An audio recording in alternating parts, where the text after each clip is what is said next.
I have. And would the clerk take the roll, please? Brewer, Here. McKee, Manning, Glassburner, Here. Dentis, Here. Hurt, Here. Frank, Here. Williamson, Here. Fleming. You have 6 of 9 present. Bill. Thank you. And was the meeting properly noticed? Yes, Mr. Chair, the meeting was properly. We have before us a 15-point agenda. A motion to approve the I'll agenda. make that motion. Motion from Brewer, I'll second it. second from Genton. Approve the agenda before us. All those in favor say aye. Aye. Opposed. We also should have the January 10th, 2024 minutes. Any questions, revisions, changes needed to those minutes? If not, as chair, I'll declare those to be approved. Item 6 on our agenda is public comment. Do we have any members of the public who wish to address the committee? Either here in person or online.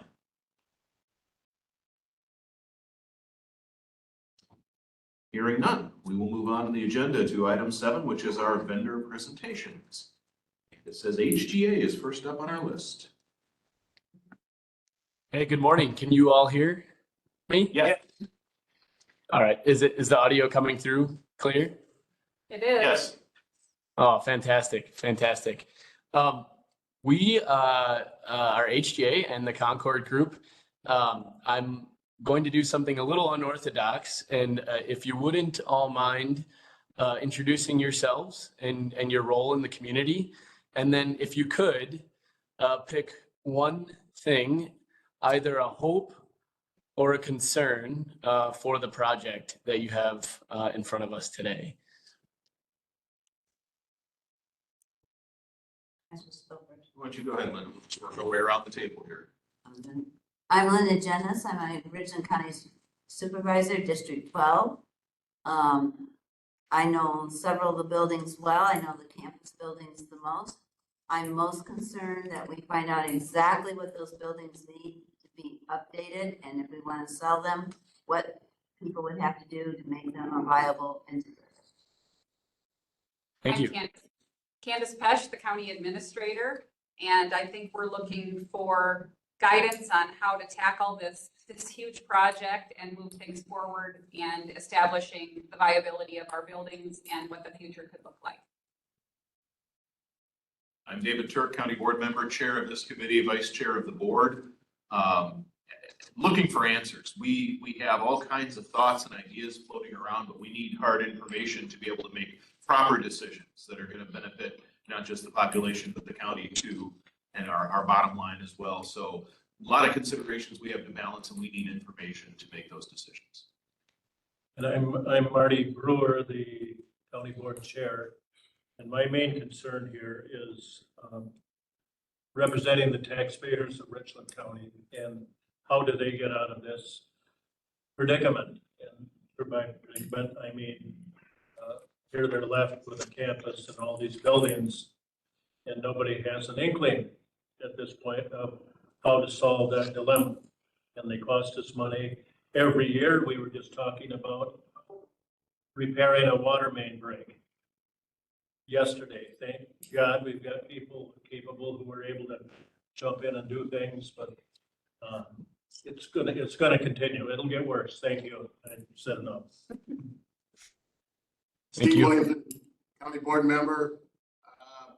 My concern is we're a year behind where we should be. Bob Frank, also county board member. I guess my thoughts on this are I'd like to identify options. I think there's wonderful opportunities here, and we need to get a plan together, a 1 to 5 and then a 5 to 15 year vision plan of what we can do, where we can go, and looking for those ideas that we are missing, looking for that broader perspective of vision that we don't see sometimes when you're in the middle of it. All right, my name is Ingrid Glassbrenner. I'm also on the county board and on this particular board. I would just echo what many of the fellow board members have said. I think they've said it well. Of course, our main concern as representatives of this county is that we find some way to turn these buildings and grounds into something that is an asset for our county and not a burden. I mean, that's the hope I think that we all have here. Thank you. My name's Steve Carroll on the county board also. I hope that we can get a handle on your estimate accuracy and predictive powers for eventual projects that might happen from this.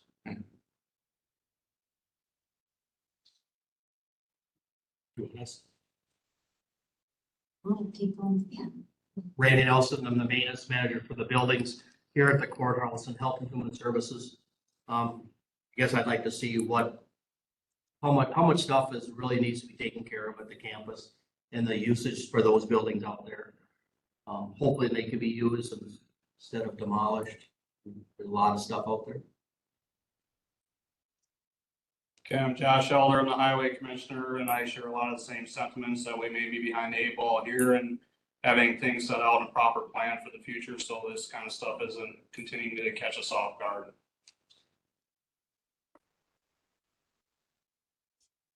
Everyone. Thank you. I think Justin's now going to get us into our presentation, but at the essence of those questions is a small insight into how HGA and the Concord Group is going to approach this, and that's asking the thoughtful questions of the folks that are making decisions and the taxpayers and your community, so that the answers to what you alluded to earlier in the decision making is informed, right? So we'll click ahead to our introductions. We got a 30-minute agenda here for you. And then I think Candace has us set up for 30 minutes of Q&A, so we can get you on your way to your day in a pragmatic fashion. So my name is Corey Powers. I'm the principal at HGA. I've been with HGA for 15 years, and the value that you'll find in me is I'll be your lead go-to for everything on the project. So main point of contact, so that you know who you need to deal with, and then we'll disseminate the information from there. Good morning, everybody. Justin Johnson, Concord Group. Representing Concord, I'll be leading the efforts in terms of the way we deliver our dashboard and through the assessment, and ultimately the cost estimating piece that's associated with that. Good morning. Great to be here. I'm Jess Skog, a senior project designer and master planner with HGA. I've been with HGA for 18 years. My role for the team is to help the team dream about the possibilities and the opportunities, and to help visualize the ideas through drawings and models and virtual reality. Good morning. I'm Amin Mujtahidi. I'm Design Innovation Manager at HGA. My role on the project is twofold. One, I'll bring human-centered research that will provide us with the hard information that can help inform the planning efforts. And two, I'll also help with facilitating activities that can help stakeholders build the consensus around creative and viable ideas. So why are we not there today? Jess, Amin, myself are firm believers that you have to go to the work. We happen to have our annual shareholder meeting today at the exact same time. So I think the good news for you is that you are getting the leadership of HGA on your project team. Two other leaders that are critical, Andrew Laska and Ellen Skarpinski, the master planning principal and the project manager, are also here today. And so we are just very thankful for you all for allowing us to be representing virtually. My point on having Ellen called out specifically is she also lives in Madison, and is a very close ride away from your community. And we think that's really important. Where we work, the connectivity to where we work and who we are, when you have that connection, that's really important. And then a whole integrated architecture and engineering team representing HGA is behind us. So mechanical, electrical, plumbing, the depth of these folks' disciplines is going to prove to be very, very valuable when you're assessing these facilities, to know exactly, to quote you all today, exactly what do we have with these assets. Justin, you want to talk about the Concord Group? Yep. So I'm representing the Concord Group. A few people listed here are going to be driving the digital dashboard that we're going to be creating as an output of the facility assessments. And then ultimately too, with the cost estimating piece that's going with that from the assessment and all the way through master planning. And then finally, a third partner is SLAM Architects. They are a nationally known courthouse planning design group. And so SLAM is on the team as a partner. If we get to a point where, hey, we really need to think about redesigning the courthouse and taking that to a different spot, we're not sure we're going to get there. So we have them on as a partner, a potential partner. So you'll see that later in our cost estimate. How this organization and team would be structured is HGA would be your main point of contact. So you don't have to worry about, hey, who do I all have to connect in with who? Myself and Ellen will be your main point of contact, and then we'll work with our partners to bring their best value to the team. Project examples. This is not our time to show off and brag, but our time to show you what value we've brought to our other clients across the country for things that we think you're going to care about on this project. So the University of Wisconsin-Madison, multiple project and assessments. And why I think this is valuable for you is we've assessed education buildings before. And so we kind of know this is what you have today. This is what it could be tomorrow. And so that experience we're going to lean on heavily for this one.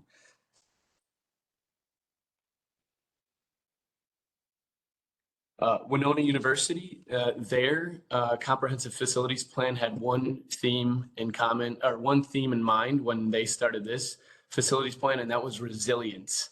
I heard somebody, talk about 15 to 20 years down the road. What are we going to do? The opportunity that we have in front of us, what are we going to do with Richland County's facilities to be resilient to what the community is going to need for the next 15, 20 years? So whether it's infrastructure, in this case, campus population growth or shrinking, how can we be resilient in whatever we put forth in front of Richland County that's going to last into the future? Ohio University was really about a prioritization study. To me, this one was the most alike what you have today. And they had excess square footage that came up through some decoupling of some of their educational services. And they wanted to know, what do we have? What could we do with it? And then how can HGA take us through a process that's going to ultimately have them making decisions on what's best for their campus in the future. So a very similar instance of square footage that's going unused.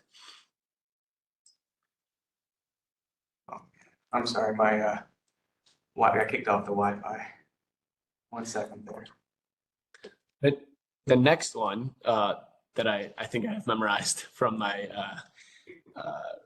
prep is the City of Madison decarbonization study. And so with all of our master plans that we're doing in, for the last 4 or 5 years, an emphasis from communities around energy use and sustainability has been important, an important factor. And I think in this case, when Jess gets into the options that we think are viable options for all of those facilities, we will be giving you a heavy recommendation on doing something above and beyond from an infrastructure standpoint relative to solar or geothermal, because flat out, the government's trying to spend $1 trillion right now.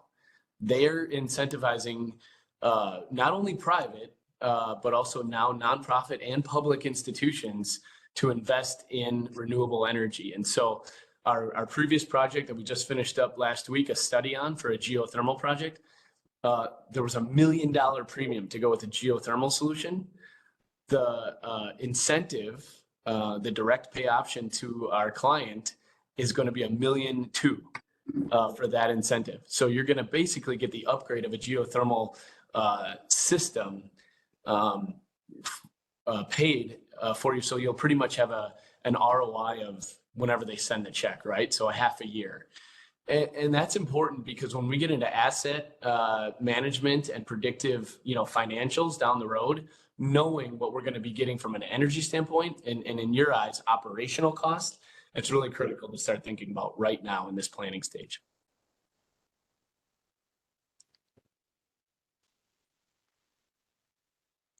This is the Frederick Hospital campus in Wauwatosa, Wisconsin. This is over 3 million square feet of building that dates from 1920 to the present. And here, HGA is an expert in maintaining architectural integrity and maintaining building performance systems that span all these different buildings, building types, and from different eras. Highlight a project that Concord helped manage the assessment on, Millennium Park in Chicago. The relevancy to this project, to what we have here at hand, is the multitude of different individuals that were representing different disciplines on the project. You saw a big project team that was presented for this. So having bounds and crash rails, which I'll get into a little bit further on the way we deliver facility condition assessments, ultimately in the field and the output of that, is something we were able to create a very accurate capital plan, which is really driving big decisions for the city of Chicago at Millennium Park. Similar story here. We had an opportunity to do a facility assessment at General Mitchell Airport in Milwaukee, Wisconsin. They had a lot of deferred maintenance, need to know what their problems were so they could help drive decisions around their capital planning through our digital delivery. And ultimately, the way we deliver it is in terms of not just that static report, but a more dynamic experience, again, which I'll highlight here shortly. It's really given them the opportunity to catch up on their deferred maintenance and make critical capital planning decisions.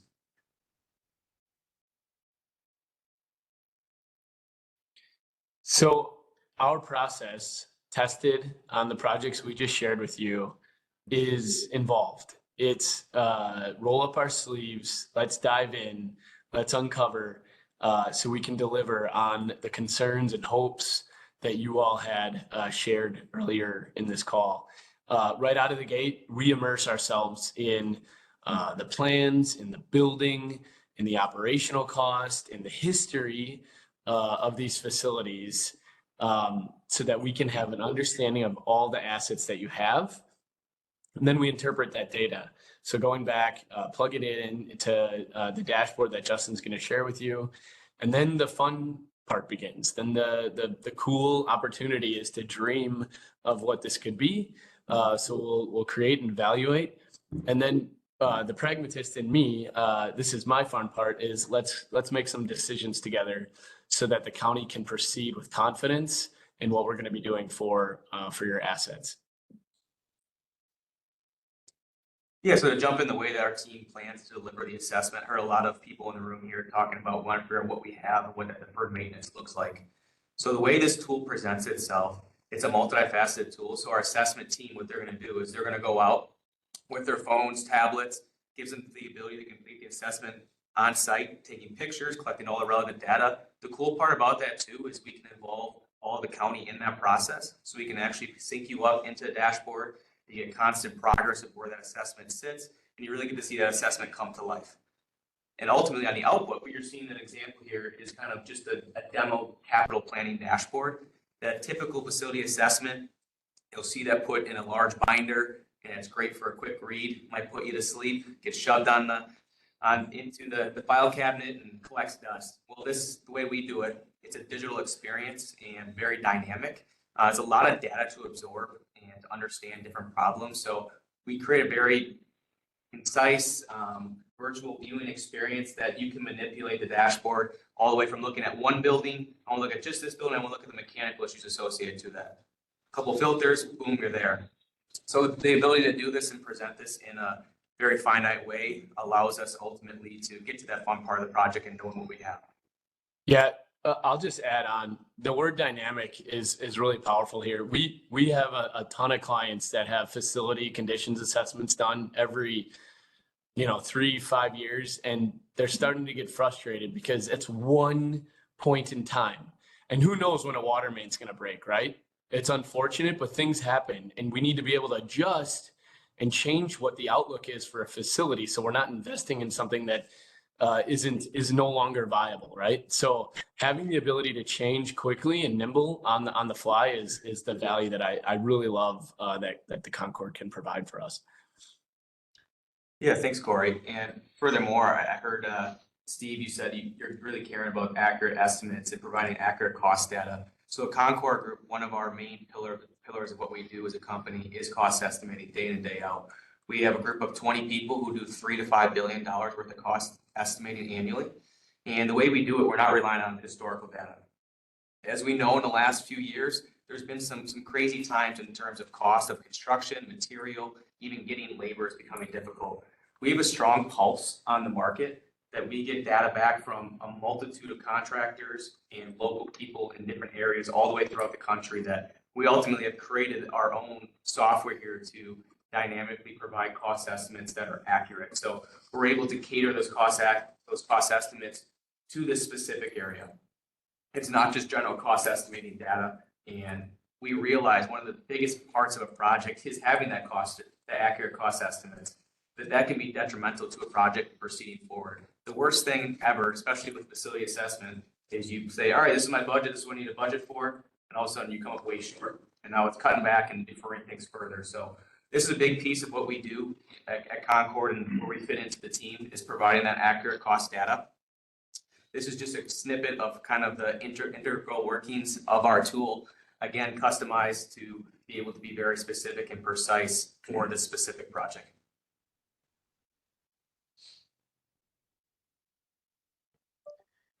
Thank you, Justin. So this is a shift from facilities data to people data. Jess will walk you through some initial planning ideas in a few minutes. But before that, I'll share some research and brainstorming activities that happen prior to the planning phase. And for these activities, we use inventive tools and methods. One of those tools here on the screen is called Campus Analytics. Campus here doesn't refer to the educational campus as the community analytics. This tool is a map-based or place-based survey that could potentially go to the larger Richland Center or Richland County community, or the taxpayers that Marty mentioned, or any population that the core committee decides. For example, you can see the map of a community on this screen here, and all the color dots that you see on the map are dropped by people of the community who responded to the survey. And each color means something. Red is for socialization, blue is for entrepreneurial activity, green is for relaxation, and etc. In addition to all of this, you can have prompts in the next slide, similar to this, where you can see qualitative information that people put into the data. You can have, for example, see what are some of people, we can see some of the information that people are putting as for why they are attracted to some of those places, and you can filter that information by generational differences and demographic information, so you can see the places that, for example, younger people, younger generation are attracted to. In addition to that, you can see the prompts in the survey. They're similar to this, where people can drop their ideas for the future on the map. For example, what assets mean to the community, what magnets will attract people, and what anchors them in the community. A cafe/bookstore, incubator, co-working spaces, event spaces, so they can drop those ideas and we can reach out to the community to see what those are. Not just that, in the next slide, you'll see how people can also draw their walking paths. So you'll know what the main accesses are and what are the paths that people like to use or bike or otherwise.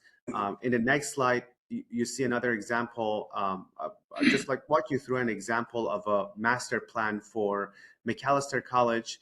I acknowledge that we are not doing a campus plan for you. So this is only for demonstration purposes to show what the tool does. On this particular campus, we ask people about places that they like and places that they dislike.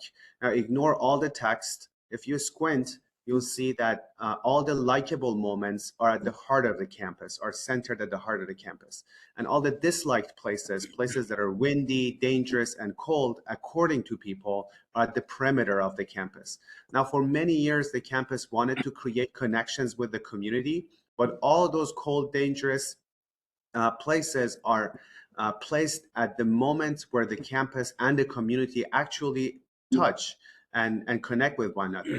So a directive in the next slide, a planning directive, was to create these enjoyable places. If you go one slide back, Justin, create this yes, create those enjoyable places to be, to shop, um, um, to entertain at the edge of the campus so that that campus and community connection happens.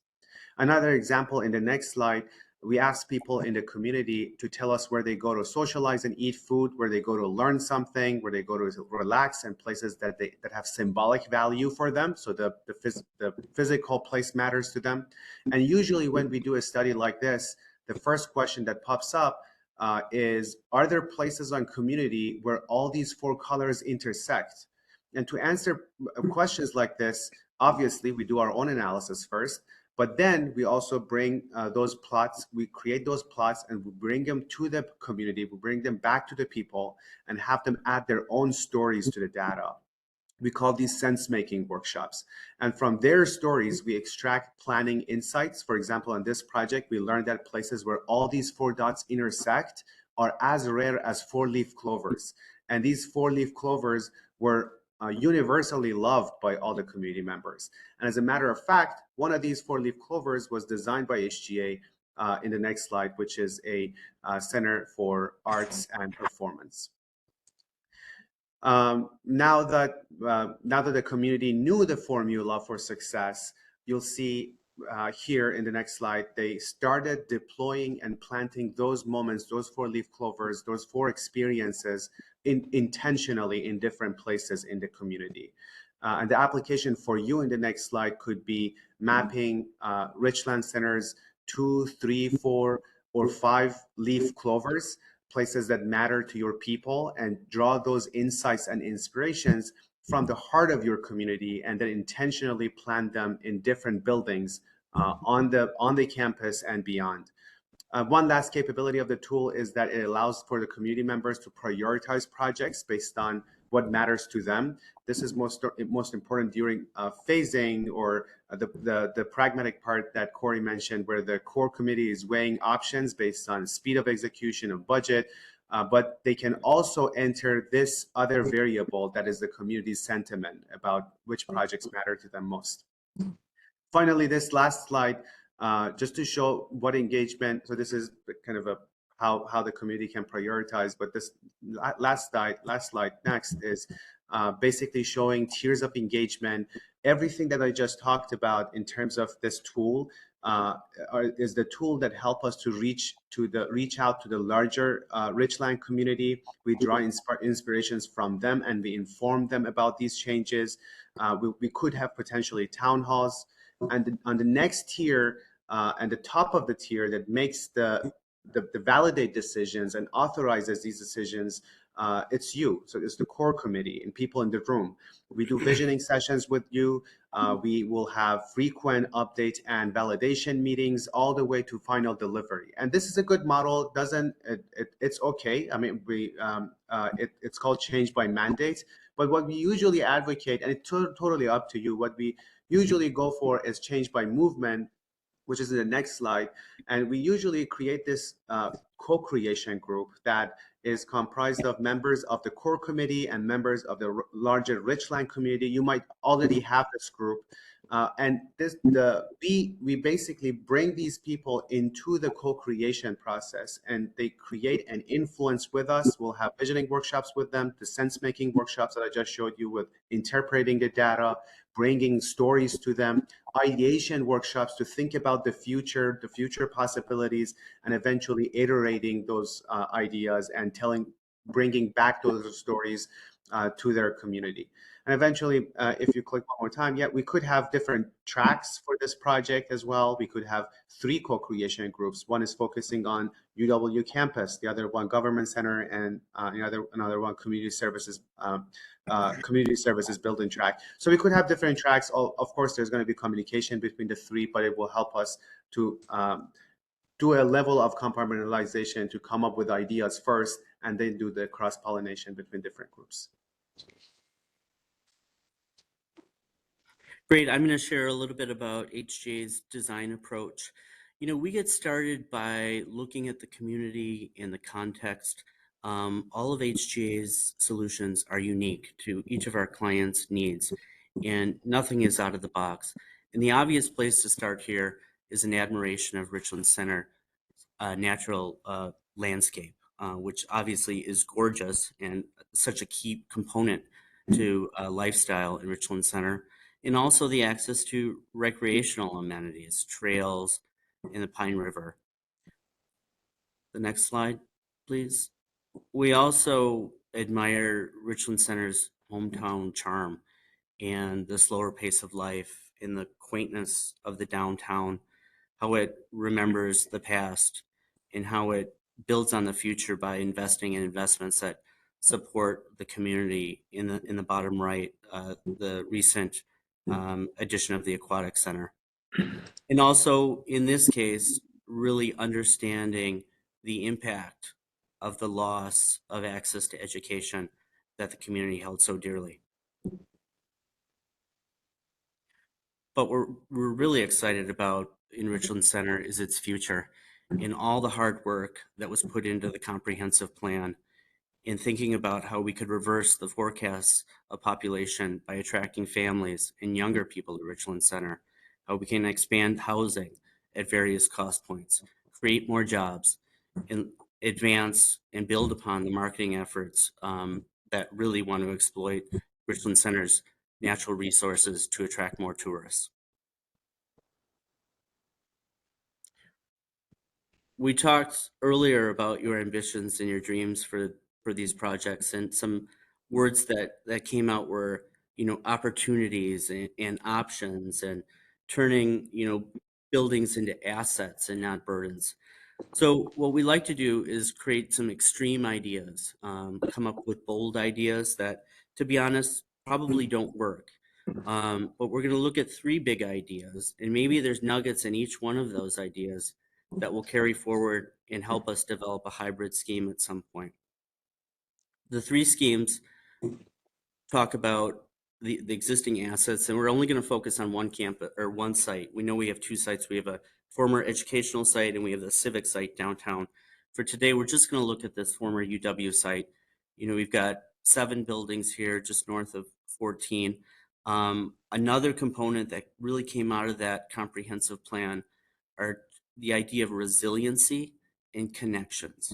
So what can we do with these buildings? Again, how can we turn these buildings into assets and not liabilities? And then also, how can we connect this former campus to other investments?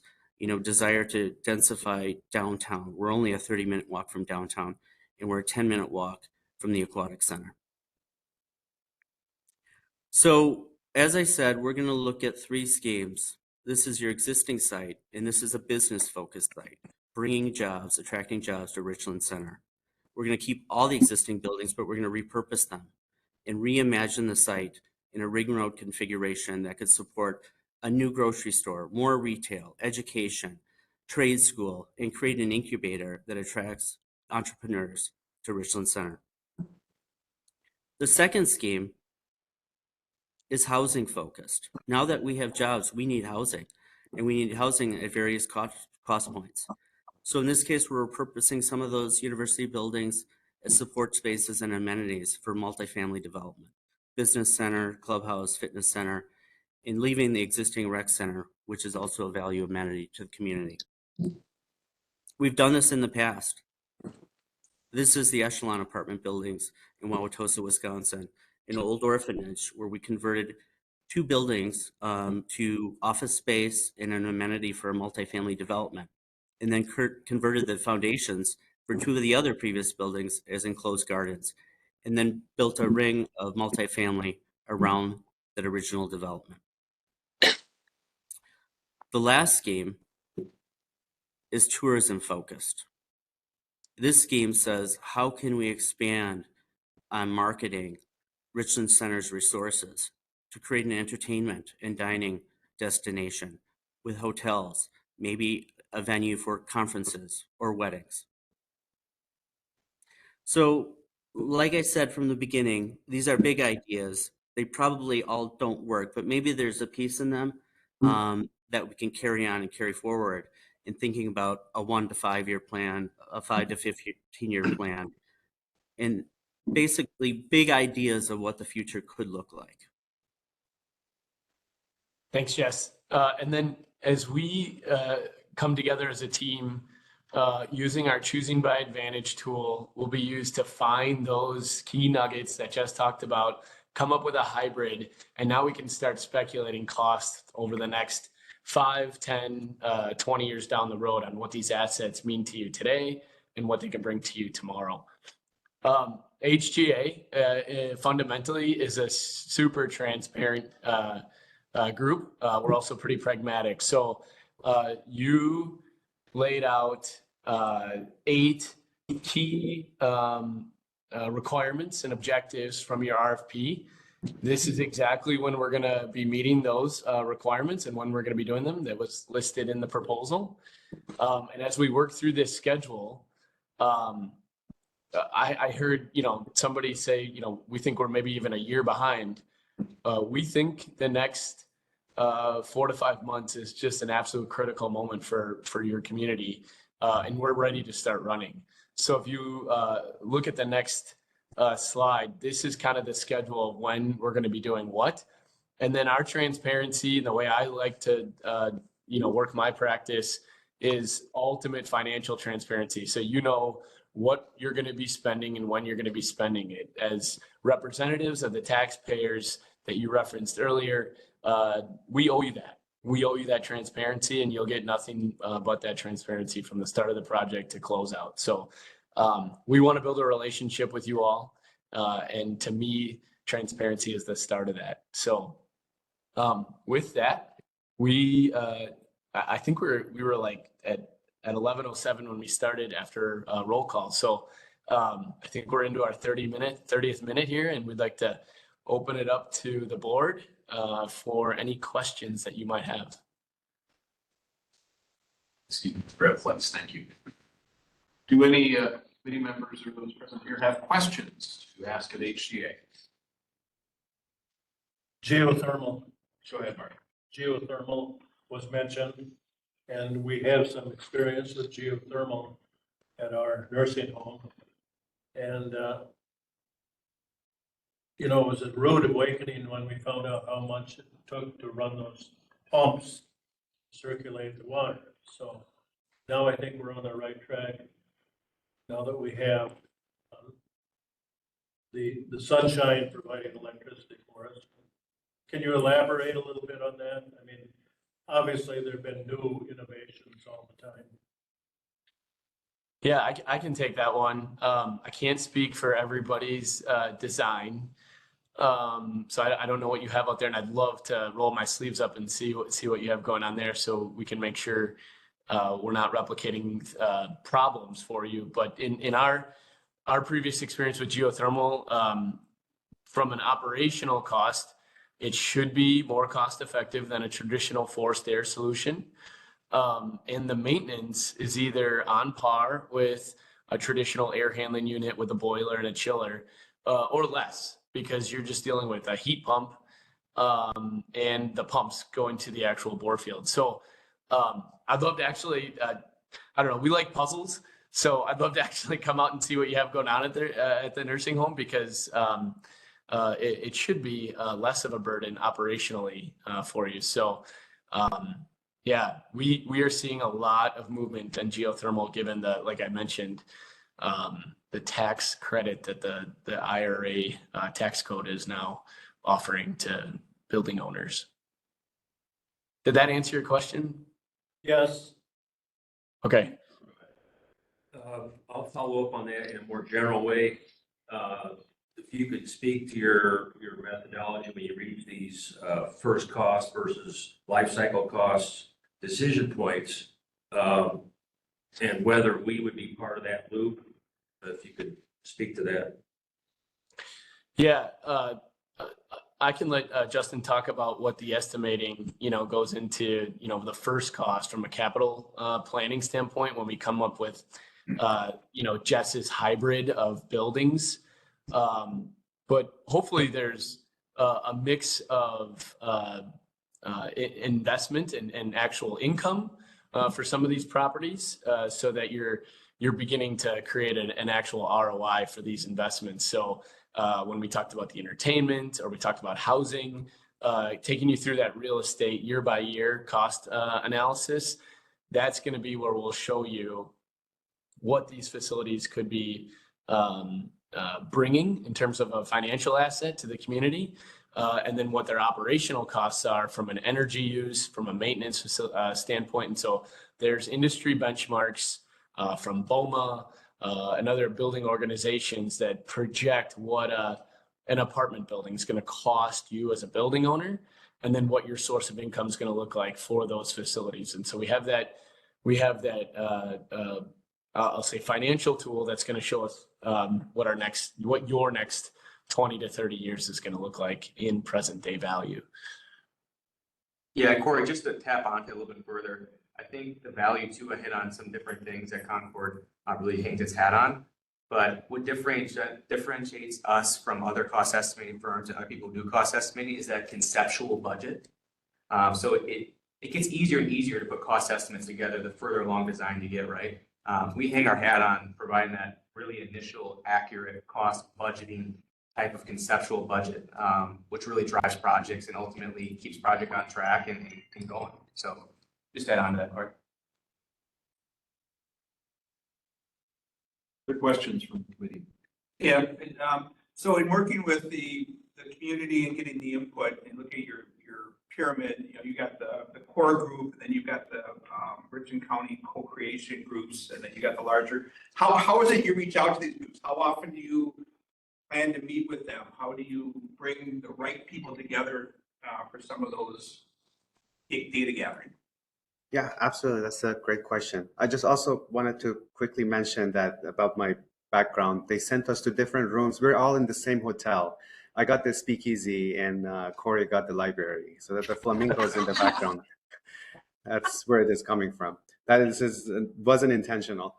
In the pyramid, yes, the core committee, the meetings with core committee are really frequent. They happen very often because we need to validate decision, make sure that we're on the right track. These could potentially be bi-weekly or once in 3 weeks. With the co-creation group meetings, usually we get 4 workshops with the co-creation group. The first workshop, we call it ideation, we call it empathy, to dig deep into the sentiment of the community. The second workshop is defining what the challenges and problems are and opportunities are from their perspective. The third workshop is ideation. We go wide and think about ideas. And the last workshop is iteration, which we intersect desirability with feasibility and viability to make sure that the ideas actually work for the future. The base of the pyramid, that is the larger community, usually the campus analytics tool, the survey that I showed you, most communities, that will suffice. That's a way of communicating what is happening in the back end and receiving their input. Sometimes we add 1 or 2 town halls to report back on the efforts of the co-creation group. Usually there are representatives of the co-creation groups that give the presentation so that people can see that their community is speaking and came up with the ideas, and hence the change by movement reference. Okay, thank you. Of course. Questions? Yeah, we just to add on to that, we've gotten pretty creative at getting participation, whether it's events that we're holding or offering food, or just get pretty creative about getting people excited about coming in and sharing their thoughts and extracting that insight from your taxpayers.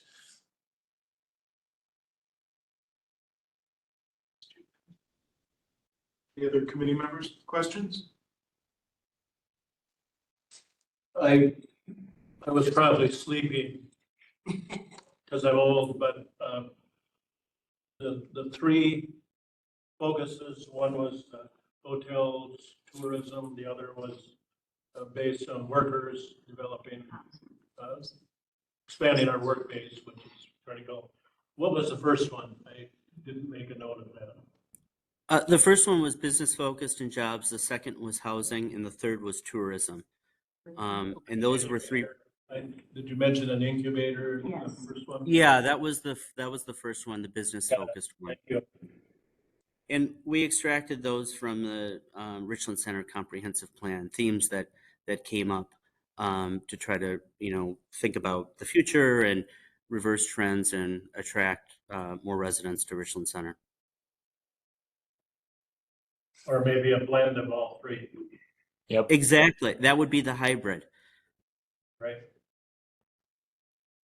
You got it.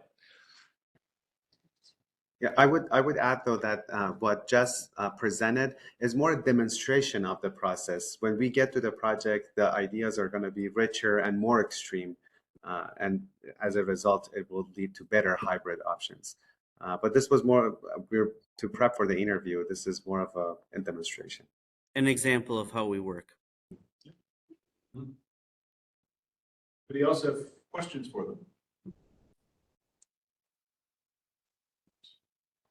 If not, we thank you very much for your time and for the information, and we will certainly be in touch. Yeah, if I could just have 30 seconds. Please do. In our letter that we had at the beginning of our proposal, we highlighted three things. An experienced team. We've done this before. An experienced process around facilities conditions assessment and master planning. And then decision making, our ability to be pragmatic and get you to an actual answer at the end is what differentiates us. And at the end of the day, this is an amazing opportunity. We get to be a part of the planning for your community, and we don't take that lightly. This is it's got us all inspired here at HGA and the Concord Group, and we really appreciate it and thank you for the opportunity. We appreciate your enthusiasm as well. Thank you. Thank you. Awesome. Thanks, everyone. Thank you very much. Have a great day. Bye. Take Have a care. good day. Thank you. So our next presentation scheduled to start at noon, right? We want to take a short recess to give folks a chance to stretch and get some refreshment. That's a good idea. All right, so it is 11:58, so why don't we take a 10-minute recess? We'll come back just before noon and get ready for our next presenter. Get ready. Great. Nothing. Ash isn't worth nothing. Right, that was 3 years ago. Ash was through. Firewood. Right. Yes, go right ahead. Good afternoon. Hi, everybody. I'm Jim Gersick. I'm an architect with Dimension 4. Happy to be here with you. Thanks for inviting us. With me today, far in, that's Ron Sigelko. Ron is an architect and principal also with Dimension 4 Madison. And he and I have been practicing together since the 70s, the late 70s. So we've known each other really long, so you can imagine. In the middle here is Landon Jolson. Landon is an engineer with Apex Engineering. Apex Engineering is from Eau Claire, Wisconsin. We work with them a lot. We're working with them right now on some county work. We'll talk about that in a minute. So thanks for having us. You can feel free to ask us any questions, stop us at any time. That doesn't bother us at all. So we're happy to address anything that's on your mind at the moment it comes up. So we are a 30-person architecture and interior design firm in Madison. We've actually been in the Madison market since '74, but in 2002, we changed names to Dimension 4. And architecture, interior design, planning is what we do. I'm also licensed as a landscape architect. We dabble in that, but it's primarily, for this project, it's primarily planning that we would explain our background in for you today. So we do studies, feasibility studies, campus master plans, all that kind of thing. We do quite routinely. I might say too that for introduction, Ron is a historic resources specialist for our firm. He has been doing that kind of work with historic structures for many, many decades. Just give you one example, he was the project architect for the Iowa State Capitol renovation when he was down in Des Moines. And so he's worked on county courthouses all across primarily Northeast, historic county courthouses primarily all across Northeast Iowa. So we bring a skill to the equation that maybe you don't find in every firm. Landon will explain a little bit about Apex when he starts, but they are a pretty garden variety mechanical electrical consulting firm. And again, as I mentioned, we work with them a lot, including on some current work at Waupaca County. So let's hit the next slide then, Ron, if you don't mind. Okay, quick on our agenda, talk a little bit more about our team. It's not just the three of us, as you can imagine, lots of resources are being brought to the equation. Secondly, we'll talk a little bit more about our experience relative to your project. Third, how we'll approach the thing, tasks and time frame, and then we have plenty of time for your questions. We guarantee you we'll keep you on schedule. The project or for this presentation? For both. For both. Okay, qualifications is next on the next slide. Okay, so we do have principals at the table. Our collection of firms is Dimension 4 is the lead architect on the job. Apex, as I mentioned, the lead engineer. Strategic Structural Design there with a triangle, that's a structural engineering firm from Madison that we work with a lot. EMC is our environmental management consulting firm in case of hazardous materials analysis, and they will be involved. HabLab is an interesting firm. HabLab is a small Madison consulting firm that specializes in sustainable design and construction strategies. So we integrate them to bring that perspective in. They have expertise that garden variety architects and engineers do not have. So that's a great asset to have. And then if we need them, we're not sure we will, but they're available on our team. Convergent Technologies from Baltimore, Maryland, New York City. And what they bring to the equation, similar to what we're doing at Waupaca County, you'll hear me talk about that a lot today, is low voltage systems of all sorts. They are acoustical engineers, they are IT specialists, they are security specialists, and they do a great job, and we work with them a lot. Many counties, including Washington County, we've worked with them in courtrooms, all kinds of county experience we've done with Convergent and other projects. And then Weiser Civil Engineering from Mount Horeb, if we need to get into site civil work, they're available to be on our team as well. Next slide. Here, though, is how we've principally structured our approach. So we have 3 sub-teams that are going to work concurrently on different pieces of the puzzle. So I'll be sort of the ringleader, orchestrator of all the activities. So I'm certainly obviously not going to disappear. But we'll have 3 different teams specializing in 3 different things and bringing skills to those 3 different things based on their experience. So for instance, Ron will work on this set of buildings right here.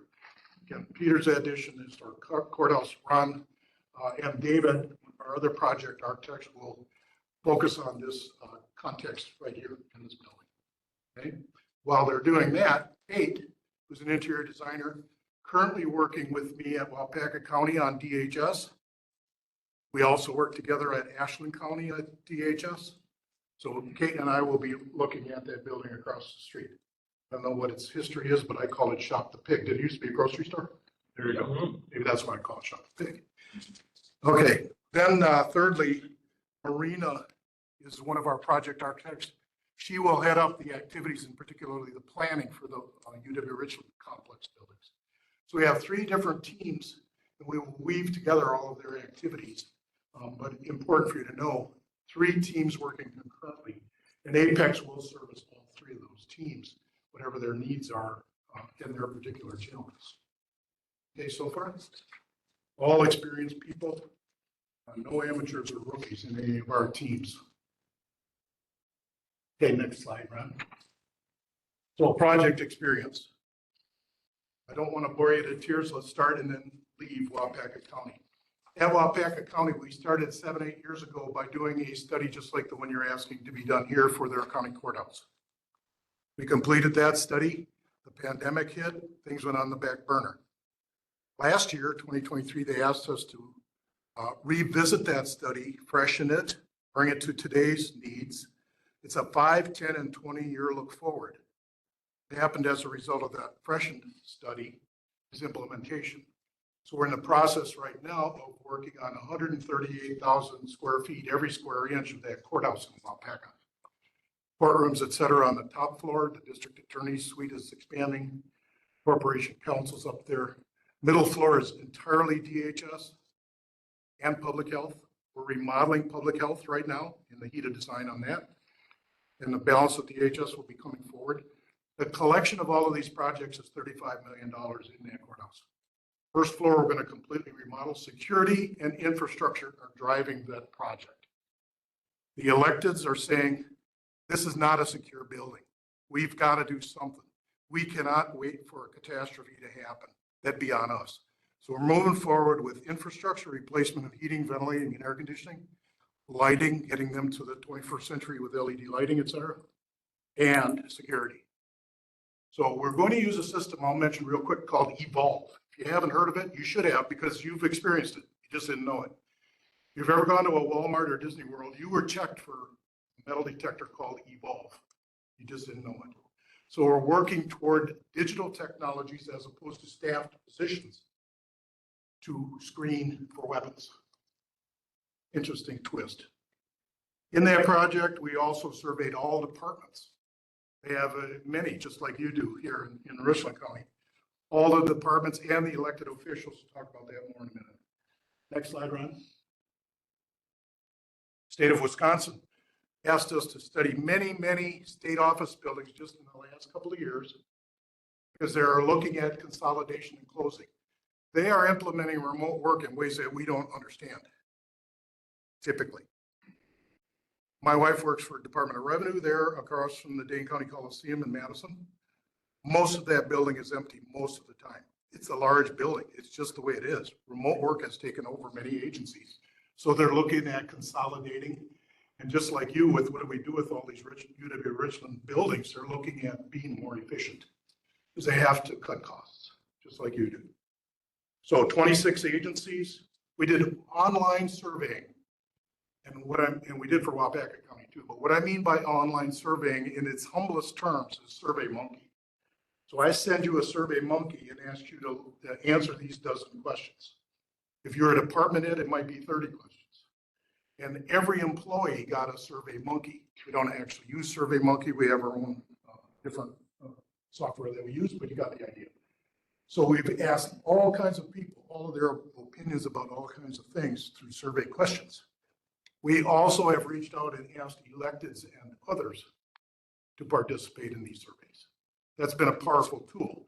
We analyze the results of the surveys and present the results and let you see and make the foregoing coming decision based on what survey analysis suggests. Okay? We don't make those decisions. What we do is recommend. Okay, City of Fitchburg, different scale, a campus scale. So the city of Fitchburg was where I happen to live. It's a city adjacent to Madison without a downtown. So the Civic Center campus kind of functions as the heartbeat of the community. And so they asked us several years ago to study that. And what it says, I know you can't read, but in those boxes is what are we currently short on staffing? What will we think we'll be short on staffing in 10 and 20 years? Because staffing to a large degree, in addition to program changes, drives space needs. Need space might be from staff growth, might be from program changes. Okay, so we look at all of that, and it's a big, giant, informed kind of set of decisions. Okay, with that, those few examples of experience, we can share many more, but 30 minutes is what you've given us. 30 minutes is what we're going to take. So I'm going to turn it over to Ron, and he's going to talk a little bit about work plan and assessment. Okay. Just going to briefly run through our work plan, and I think in some later slides, Jim will elaborate on some details of this too. The first thing we're going to do is visit the site, all the buildings, all the documentation that's available, existing drawings of buildings and so on. We'll revisit the study that was done, I think, about 10 years ago. I'm sure there's a lot of good information gleaned out of there. Things may have changed since then, for better or worse, depending on what's happened or hasn't happened over that time. So that's kind of the first step, to just kind of get our arms around what the character and nature of the existing facilities are, the Richland campus and so on that we're going to be dealing with. Then we get into the space needs analysis. And I think from the examples that Jim walked through, you already have a pretty good taste of kind of the process that we would anticipate using. We're going to look at both current use and anticipated future use for up to 10 years, and maybe farther looking into the crystal ball, knowing that, things change. So plans have to be flexible. And then we get into data gathering, and Jim talked about online surveying, Survey Monkey, things like that, and determine what goals are, current, future, what needs are, and what we want to do is make this as comprehensive as possible throughout residents and organizations, users in the county, because there are probably needs in some of the villages and other communities, towns, that maybe could be accommodated on the campus, the Richland campus, or in some of these other buildings. So that'll be a sorting through that process to see where the needs can be met from the other municipalities, other organizations in the town, community service organizations, and so forth. So, and that will culminate in some master plan concepts for use of the building, and the idea being that we want to meet the needs and desires of the county and the residents of Richland County, and sort out opportunities to most efficiently use the space that is available. I think the kind of the bottom line is we don't want any rocks unturned that might turn up and show ways that you can most efficiently utilize the space that's available. Then facilities assessment is, of course, analyzing what's here. And that starts with the building envelope. So we'd be looking at our roof systems, wall systems, windows, thermal performance of the building. Are there opportunities to increase energy efficiency? I think Landon might touch on that a little bit. In addition, and the entire building systems, mechanical, electrical, security systems, as Jim touched on. Site, we want to look at site utilization and condition. Are there sidewalks and pavement that need improvement? Are accessible routes in place for people with disabilities? And then we do have the consultants on board that bring some special expertise in energy assessment, environmental assessment, and some expanded site assessment if that becomes necessary as part of the project. So I'll turn it over to Landon to talk a little bit more about the mechanical estimates. I'll give a 2-minute quick overview of Apex as a company. We've been around, we're going on our 31st year. This kind of work is nothing new to us. We're very well versed in campus building, government type facilities. We've done a lot of work at like UW Stout, River Falls, La Crosse, larger size campuses, what you guys are looking at remodeling.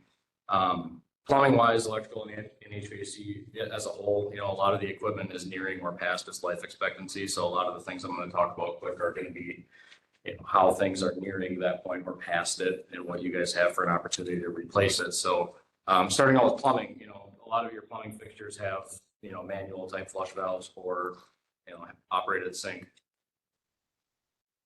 Hot and cold, right? I'm not a plumbing guy, but so a lot of that stuff we work on is, our plumbing engineers will talk to you guys about what you want, what you need. Do you want to have manual controls? Do you want to have automatic controls? What style, et cetera. A lot of the water heaters that you guys have are direct vented, old, past life expectancy and nearing. A lot of that stuff could be an opportunity to upgrade and get to newer efficiency style equipment.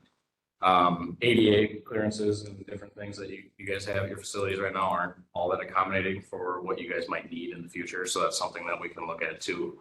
Recirc loops, those are one big thing with the new systems, is you have to have a hot water recirc line going to each of these systems. So that's kind of a big add to what you guys don't have right now. So it's something that we've obviously worked in and done. Basically gets hot water back to the, when you turn on hot water at the sink, you have that right away. Electrically, your buildings, some LED has been replaced, but what Apex can do is look at, what style lighting do you guys need? Where do you want more lighting? How's your coverage in each space? So we can do analysis on that and provide you guys with cut sheets and different things that you have to provide you better lighting in each space. Code issues, a lot of the main panels that you have, I know your campus building down the road here, that main building is served off, there's a large main panel in there. It serves multiple buildings. There's code clearance issues. There's how do you access this equipment? A lot of the stuff is obsolete. So going to order new stuff, or if something breaks down, it ends up being kind of how do you replace this cost? Some things just don't quite make sense with how it's all connected. We can jump to the next slide. HVAC wise, I like talking about this. It's my discipline, so I get into this a little further, but energy efficiency is a big thing. And I talked about thermal performance for your buildings, so you guys have good opportunity to increase thermal efficiencies. And what Apex likes to do is look at what you guys need and what you have an opportunity to do. Lately we've been looking at like low water temperature systems. So you guys have steam boilers that serve multiple buildings. Do you guys need that? Maybe, but you guys could do something with a low temp system. And in the future, depending on what you guys want to look at and what's available for system options, geothermal is a big thing, especially at campus buildings. A lot of the government buildings and campus style buildings now are going to geo. So you have really good energy efficiency. And if we decide that, maybe a low temp system is something that makes sense. Filtration, COVID, that's a big thing nowadays. We look at every single space and what it needs. Can you return air from it? A lot of your buildings right now are set up with central returns, which is a code violation if we do new stuff. So you have to directly duct everything. And then we look at, how can we provide better filtration, UV lights, different things that can help correct some airborne particles. Again, age of your equipment, that's a big thing. A lot of this stuff is way past, I look at the main boilers, and it's impressive to see that this stuff is still running, which is good. But in the future, moving forward, That's an understatement. I know some of you might have seen me from the walkthrough and walking through. I mean, I'm young with Apex. I'm going on my 9th year there. But yet again, we've been around for quite a while, and I trained with our old principal that did a lot of campus-sized buildings, and so I see some of this equipment. I'm like, oh, it'd be cool if he walked through here, and see some of this stuff again. But that age of equipment, you guys have a great opportunity to replace some of the stuff, and how you want to use the space, and what we can really do is a big key to this whole HVAC and your infrastructure as a whole, AEP wise. Controls, there's a lot of pneumatic controls. The hard thing with that is dialing in really what space temperatures and what you guys have for outdoor air. Old code, you could get by with different things, where now we have to look at outside air, how many people are in the space, what we can really do with bringing air into a building, and how you ventilate each space. Pneumatic controls are very, very not precise. DDC is a good upgrade for everybody to have, and you can have one central controller that every building can read and be tweaked off of. So what you guys have is very obsolete as far as controls. Fire protection, again, not my discipline, but there's a opportunity for our plumbing engineer to look at what you guys could do for each space for fire protection.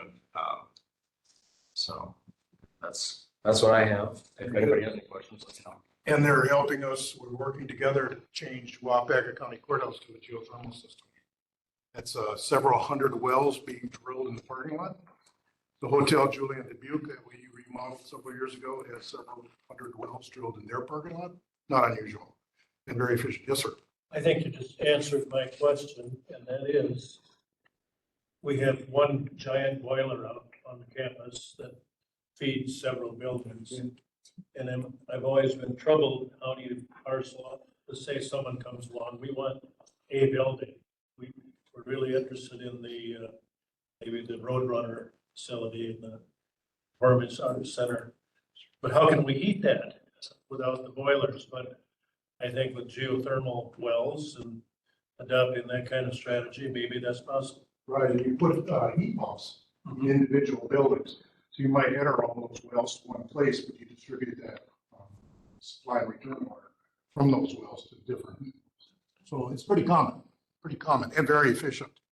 And people are afraid because they think, these wells, well, it's not as complicated as you might think. So, all right. Space needs analysis, just a little more detail. We got about 5-7 minutes left. So I wanted you to just get a feel for what we're talking about. So in the blue, you can see some sample survey questions. Okay, so we do reach out and we do craft the survey questions unique to the audience. It's not like one size fits all. It's not like we have a stock 10 questions. It's nothing like that. So we're surveying, we're interviewing face to face as well. We're analyzing, we're making projections. You might be surprised, probably not. DOA's projections at the state level don't match what the school districts say their projections are. They're nowhere near each other. Okay, so we have to look at projections in different ways. Space standards, how much space should a person have? Answer, depends on what they do for work. Depends on if they greet the public. And so we analyze that kind of a thing. By department, every department's a little different. And we forecast lots of future things such as operational requirements. Next slide, Ron. This is an example out of Waupaca County, where again, we have existing middle columns, current where they'd prefer to be today, meaning we can't staff the way we want to staff, but let's talk about the reality of that, have it on paper. Let's look at a 5 and a 10-year projection for that. These are all FTEs. So if you look at, say for instance, maintenance ones, they prefer to be 5 today, but they have to be 6 and 10 years. Okay, so things like that, maintenance doesn't require any more space to make that 6th person happen, but other places like DHS will. So that's how we analyze and do what we do. Staff drive space needs, as well as program changes drive space needs. Next slide, Ron. Okay, so this is lifted out of your booklet from our original submittal, but I think it kind of tells a story. We have all kinds of ideas that we'd like to share with you and analyze through this project, all kinds. Booklet only kind of touches the surface. As you go down there, you'll see, for instance, public library. We're doing a new public library for New Glarus. It's in fundraising. Keep going down there and you see examples like housing opportunities. We do all kinds. In fact, we're experts at WIDA tax credit housing. We're experts. We do lots of WIDA tax credit housing. Other examples, for instance, over here on this leaf of our community elected officials, we will try to work with you to reach out to people like the electeds in Boaz or Casanova or places like Ithaca, wherever you want us to, all of them want us to, see if they've got ideas or if they have opinions that they would like to express and factor into the equation. But there are other groups, as it suggests. We did the conversion of the Shop the Pig in downtown Dodgeville, Southwest Cap, for their thrift shop and food pantry. It's another example. It's a huge need. Southwest Cap is a great agency, but there are others. You have, for instance, your neighborhood housing services group here in town and your Richland County Farm Service Agency here in town. So there are others that we want to reach out to and engage and talk with them about their thoughts. And there are 2 Chamber of Commerces. I know you know this, but you know, it's not intuitive.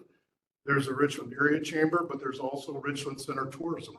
Reach out and talk to these folks, see if they've got ideas, needs, suggestions.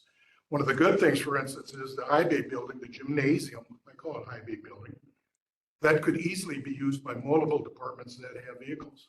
We're doing a project right now for Shawano, city of Shawano. Shawano has its own electric utility company. They are the power company in their community.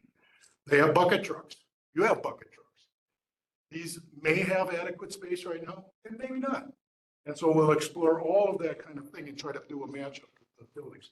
And then David, the person that's going to work with Ron here on this campus in this particular building, he did the Marathon County, he designed the Marathon County Entrepreneur Center. So what's that all about? You know as well as I do. Jobs, jobs, jobs. Don't talk to me unless you want to talk about jobs, right? So maybe we look at something like that as an opportunity out there as well. Because most of America is built on small business. Most of Madison is occupied, just to give an example, by 1,500 square foot tenants. Not these big monsters like Exact Science or Epic. No. Hundreds of 1,500 square foot tenants. America's built on small business. So we got to figure out how to reach out and integrate those thoughts into the project and things like food pantry and thrift shop and so forth. Many, many uses. And then the next slide, I think it's our last one. Or 2, not my book. So this is how we go about it. It's kind of a flow chart. It'll tell you kind of the simple way to look at this. We do have to integrate costs and budget into these concepts we'll develop. We do have to, with your help, refine the concepts until we get to a point where everybody's comfortable with what's on paper. Then we can call it a plan. Then we can call it a master plan or a game plan. But not until that process is vetted through multiple steps with multiple participants. Next slide. Tasks and time frame. So this is a simple way of looking at what it's going to take You don't have to pay attention to the detail other than say July 3rd is that bond date, it should say 2024. Sorry about that. And so we have the resources moving forward, ready to go when you're ready to have us go. Get on it. Don't horse around. You can tell right away I'm kind of a direct, fairly driven person. Don't mess around. Get the job done. Do it right the first time. Get it done. Okay? That's the way I am. And that's the way I like to run projects. And that's why we're being asked back to Waupaca County. Next slide. Why us? We're responsive. That means you don't wait for us to issue field reports or meeting notes for a week. 48 hours. 48 hours, you have everything from us. If we promise to have something to you on a given date, we either meet that date or we improve upon that date. It's as simple as that. We have great working relationships with lots of governmental entities, both towns, villages, cities, and county structure and state structure. We do ongoing work for the state of Wisconsin too. And we think we're a great value. Once we would negotiate a contract and we have a dollar amount, that thing slides to the drawer. Then it's whatever it takes to get the job done right. We don't care about that. We don't come whining about extra service fees for this or that. Nothing like that. That's not us. It's not our personality. Get the job done right the first time. Do what it needs to get it done right. Move on. That's what we're all about. So thank you for having us. And how did I do on time? Very well. Ready for questions? Yes, sir. I have one question. My biggest worry is dealing with the campus, the age of it. I do a lot of demolition for a living. I deal with asbestos and lead paint all the time in that respect, which is easy. Let's say you do a building, you find lead paint, asbestos. Being painted over, is that considered encapsulated and safe? What happens if we find something like that is my question. Yeah. So general overview answer to your question is unless you sand or otherwise affect the surface and make that hazardous materials airborne, you're not in trouble. You can encapsulate. But once you start knocking it, chipping it, removing it for whatever reason, then you have to follow the rules. I put some heaters out there, which we obviously have to do something with it. Yeah. And I'm guessing that's asbestos. More where we get nervous is what we call pipe wrap. Landon can talk about that. In the old days, they used asbestos-laden insulation on pipes, and that we call pipe wrap. Once you start tinkering with that pipe wrap, it's in the air. So that's a bit of a challenge. We ran into a lot of that at the New Glarus Home skilled nursing facility that we remodeled and expanded just a few years ago. A lot of pipe wrap in that building. Got to deal with it. Moving on. Figure out how to fix it, budget for it, get it done. Very expensive, right? It really varies. You'd be surprised. It really varies. Yes, you do in certain circumstances, but it really kind of varies and depends. Lead-based paint is the least of our worries. Lead-based paint, we tell the contractor we have lead-based paint, and that's the least of our worries. It's not that. It's really asbestos. That's the biggest of our worries. Lead-based paint is mostly a problem if you have a space that's occupied by children for an extended period of time. If they're only passing through, it's not an issue. But if it was a daycare, for instance, then it is an issue. I know a lot of the floor tiles and caulk in the windows and the pipe wrap you talk about is all heavy asbestos. And I'm concerned what Pandora's box we could open up and find we have to do something. Yeah. Here's a simple way to view it. 9 by 9 tiles contain asbestos. 12 by 12 tiles typically do not. But under a 12 by 12 tile of what we call mastic, you would call blue, might. So that's what we're dealing with. Some carpet is installed with mastic that has. So we just did an abatement here 2.5 years ago on this building. We have minimal in here. There's only 2 spots that they found that were questionable. They took 35 samples throughout the building between tiles and mastic and pipe wraps and all that stuff. But we checked, we went through this whole building and they only found 2 pipes that were questionable with very minimal asbestos in it. And that was in the child support, but, Preston DA, probate office, and then there's one pipe down here in the basement, and that was the only two questionable ones that we had. So, and they said it was more in the seventies. We're gonna see it more, in the seventies that you were gonna see asbestos put in buildings. And that's why I So- worry about the campus building the early. They were 67, 68, so. That'll be in all their report. Yeah. But like I said, I just wondering what we could be getting. Yeah, I wouldn't, I would recommend you not leave here today worrying about the price tag on it. It's not free, nothing's free, but it isn't a deal breaker. I've never found it to be a deal. Jim, did Wapaka look at, he said they're spending 35 million on a remodel on that courthouse. Did they look at, did you guys look at the cost of building new somewhere else? Yeah, we did. Yeah, we did. So first, when you find that parcel of adequate size. Second, when you put a price tag on the value of that parcel. And third, if you analyze the utilities that may or may not be at that parcel, it's not, you can't make it work. Can't make the numbers work. I also happen to have a master's degree in business administration from UW La Crosse, and I look at it from that direction too. It's not just a simple payback. You don't want to affect your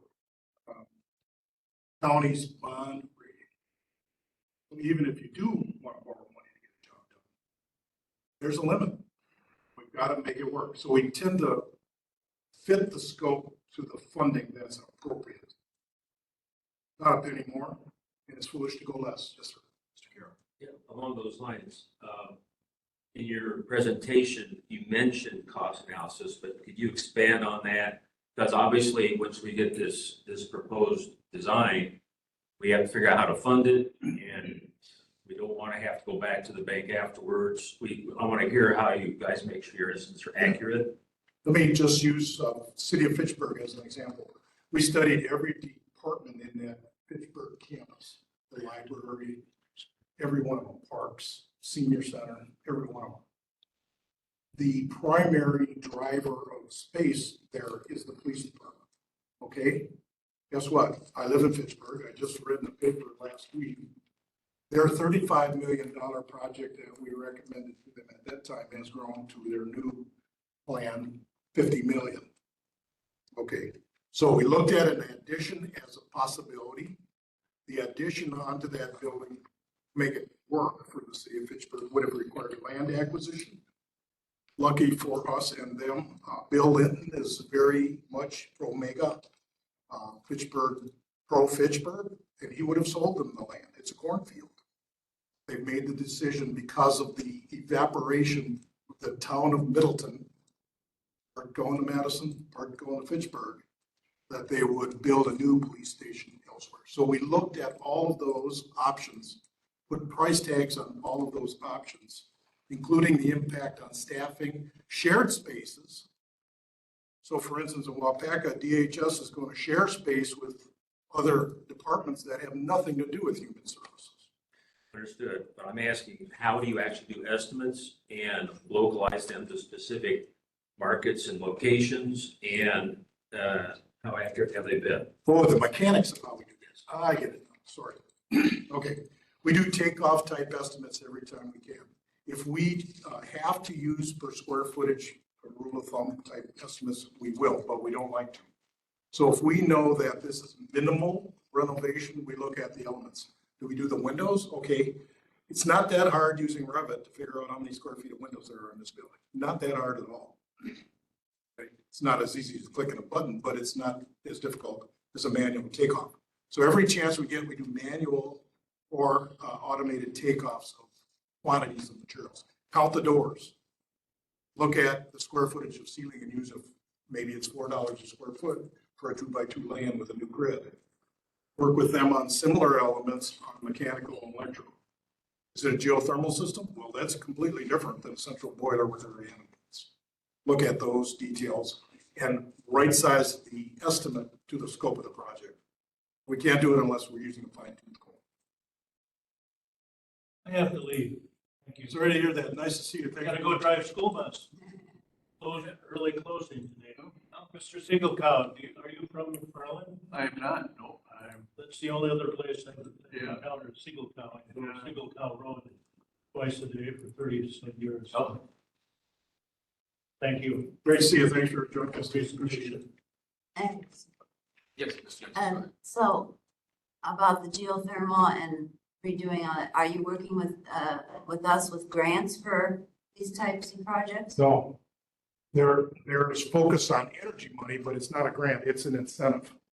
I think you maybe appreciate the difference, but if you don't, it's not the same thing. So there are funds available that would incentivize you to make a decision like that, like LED lighting as opposed to. But it's not per se a grant. But no, we do not anticipate getting grants. We're doing a FEMA safe room. We do expect some money from FEMA for safe room. That building will handle 225 people if all the staff were in there at one moment, which they never are. But at any given moment, there are X number of public people. So we're doing a FEMA safe room right-sized in the lower level, not just in the event of a tornado, but in the event of a collapse of the building above you. It's not a small undertaking. So we're asking for grant money from FEMA. Yes, sir. So just to be clear, if this goes on as a project, you guys would then be detail engineering as part of a project team? Would say that word again. If this goes forward as a project, do you guys do detail engineering as part of? Detailed engineering. Yeah, absolutely. We take it right through construction. Could you describe the kind of project teams you've been part of? Same. We don't change team. On construction and everything. All the way through. I tend to be the construction administrator on my own jobs. I'm going to some of the remodeling projects at Wapaka County every other Thursday. So you guys do the project management function? Yes. What we're not is builders. We're not contractors per se, but we arrange for contractors. We use, the statutes to the public bidding requirements. We'll help you implement that. In our world, you don't need a construction manager. We provide a lot of that service through our construction administration services.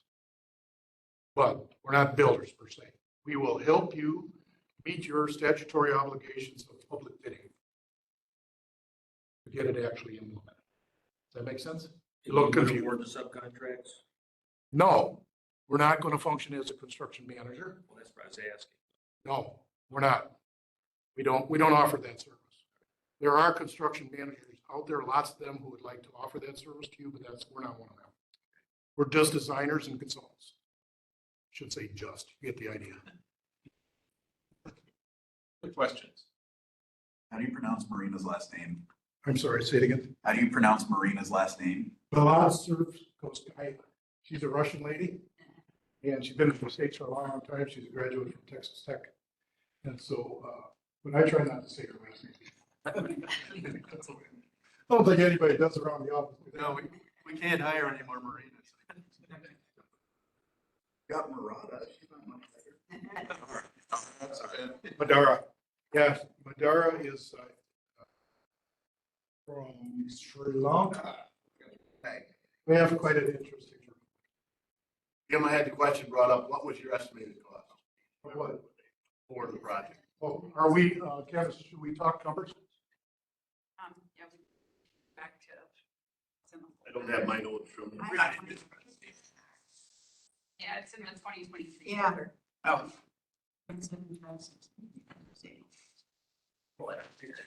Yeah, because it was put in there in December. We can, I can share this, I'm not sure.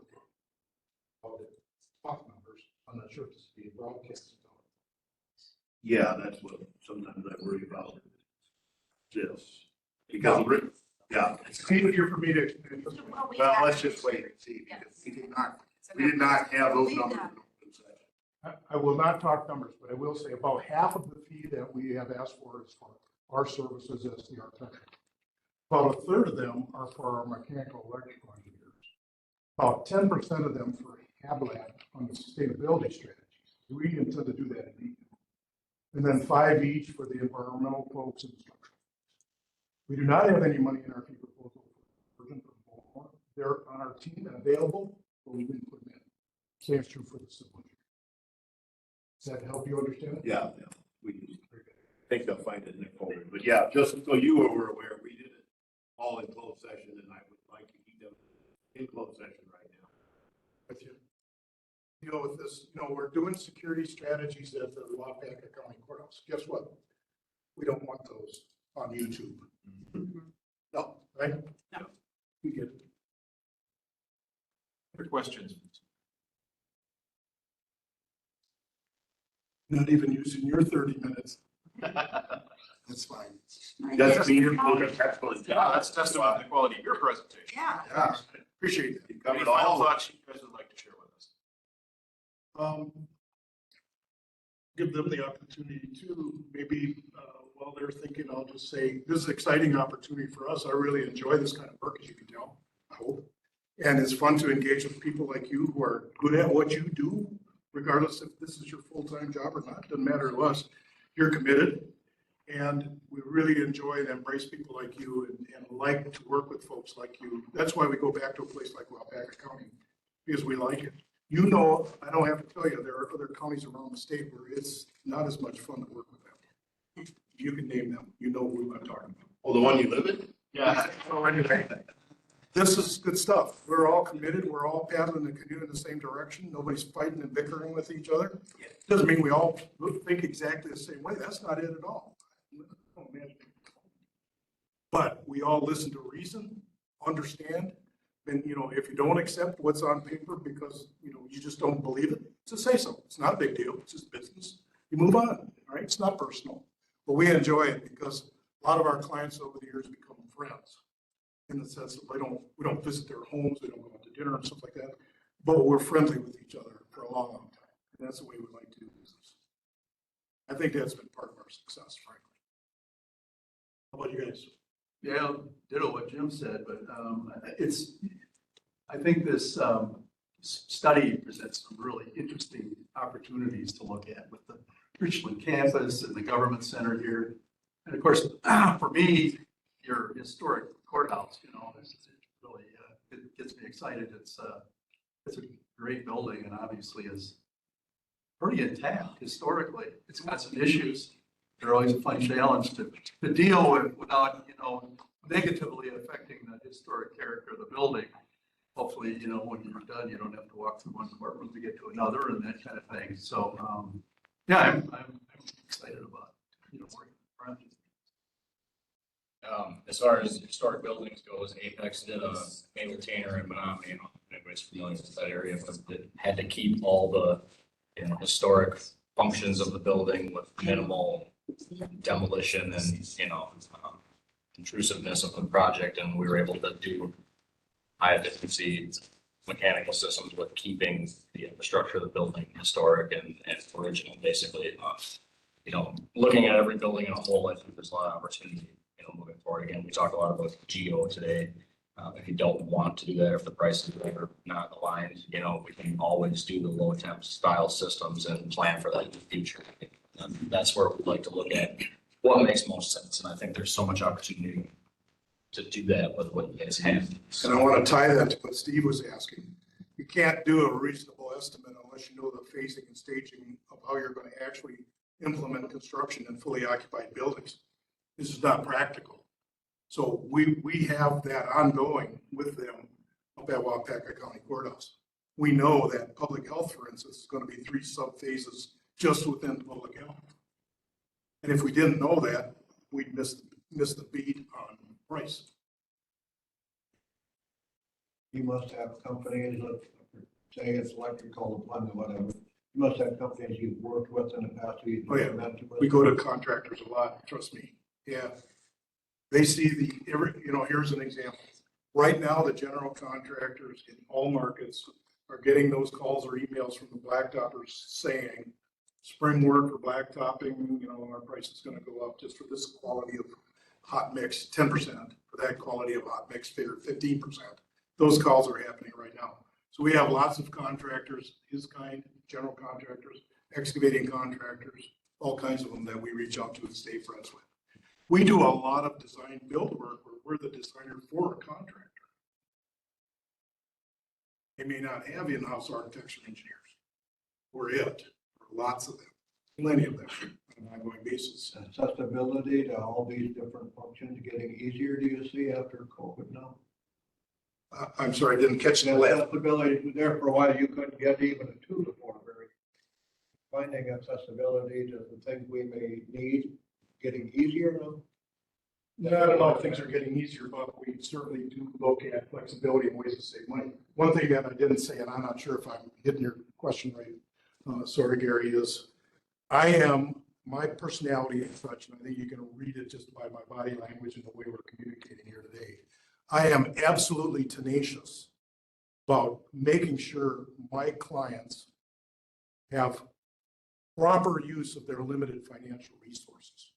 I've been doing this a long time, never worked with a project that has an unlimited budget.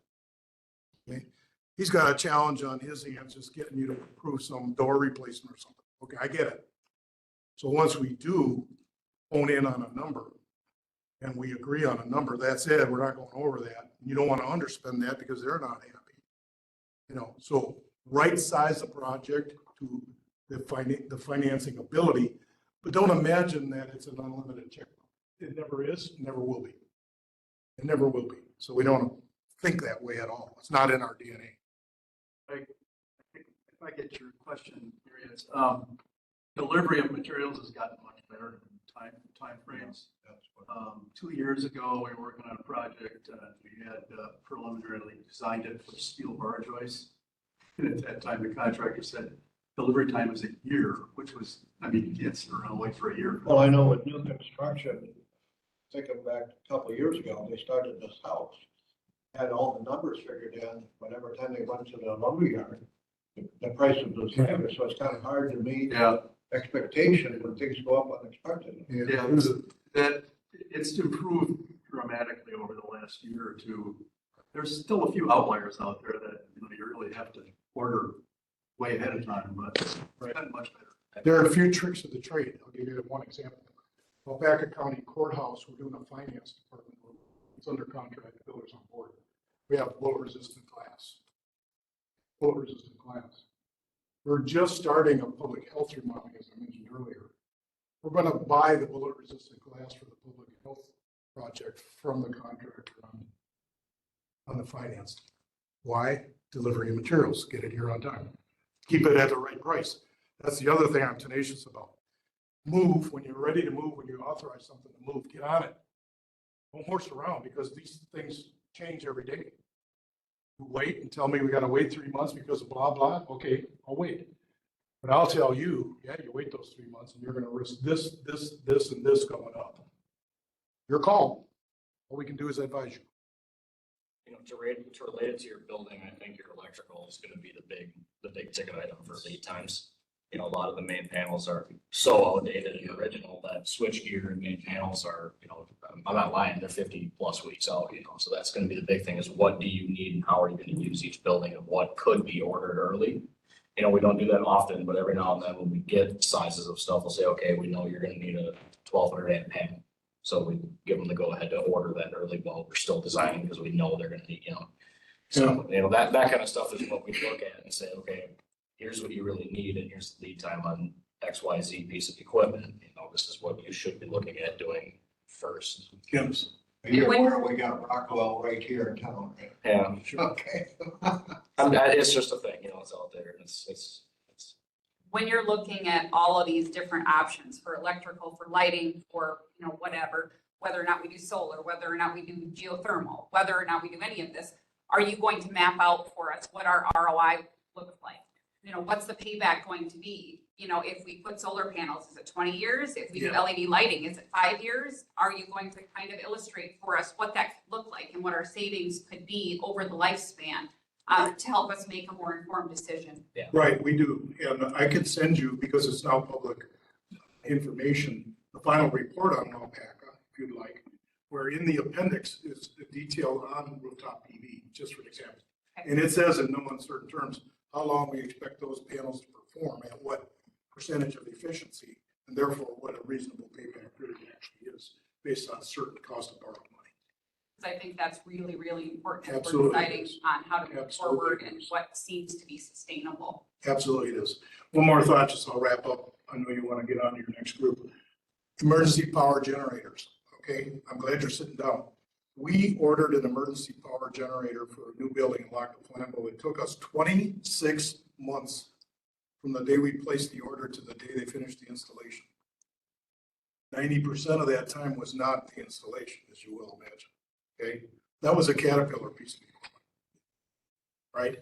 We just pre-bid an emergency power generator for our City of Madison project. We're doing a men's homeless shelter over there, 250 beds. Men's homeless shelter.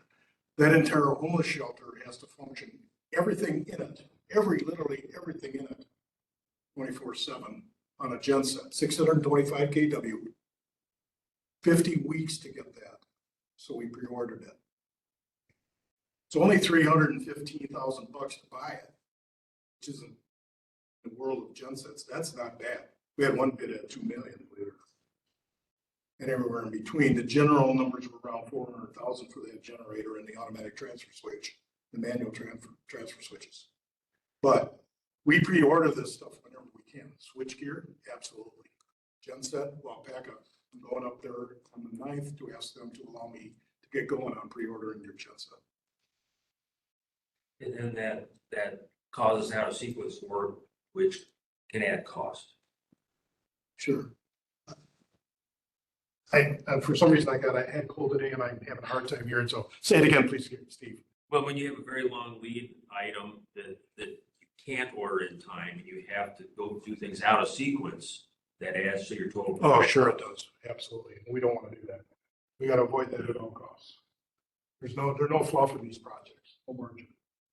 It's a contingency, but that's for unforeseen situations that come up. But you're absolutely correct, Steve.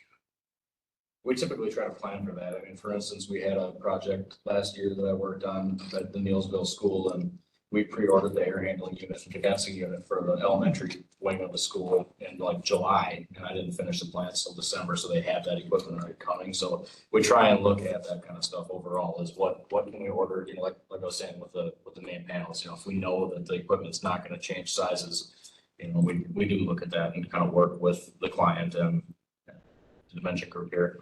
You know, what can we do to help with that and make things go a little more seamless in the field with stuff that's been installed. We've already experienced, and Josh can tell you that we've ordered new trucks and have been guaranteed to be there within a year. That's what, 2 years?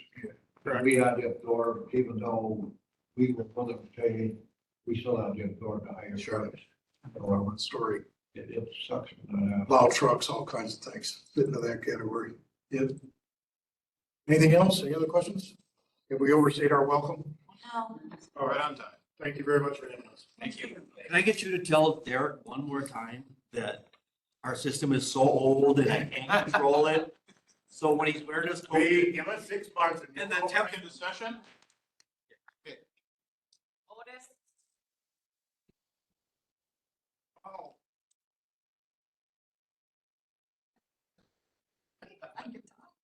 All right, we are back in session and ready for our third presentation. Venture Architects have joined us this afternoon. First off, I want to thank you for allowing us this opportunity to discuss your project with you. You know, it's very important. It's an exciting project. So Kyle and I toured the Extension campus. It's as designers, you kind of go through that portion of it and see what potential it has for that campus alone. Again, we did have a presentation here. We do have the agenda. However, what we'd like to do, if it's up to you, throughout our presentation, if you have any questions, please interject. We want this as a discussion more so, not just us presenting and then you coming back with your questions, because as we kind of go through things and talk things, it might trigger other questions. So feel free to openly just ask us questions. This is the agenda. We have introductions, kind of a project understanding. We'll go through some energy modeling, some similar projects that we have done, and then kind of our step path on how we accomplish this innovative approach. Kyle has a presentation on basically the building assessment side, and how we're going to accomplish.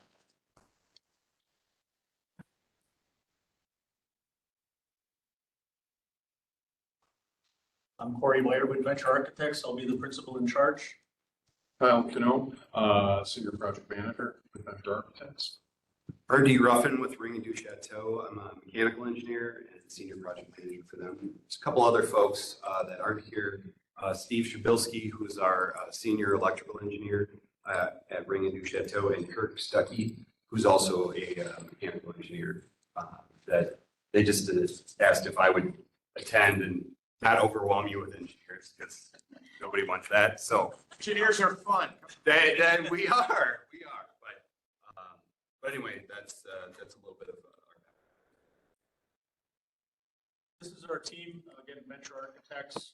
We have Ring and Du, Harvard Engineering, Samuel's Group for cost estimation. We have SEH for if we go into any environmental assessments that's maybe needed, as well as UWM for any historical preservation.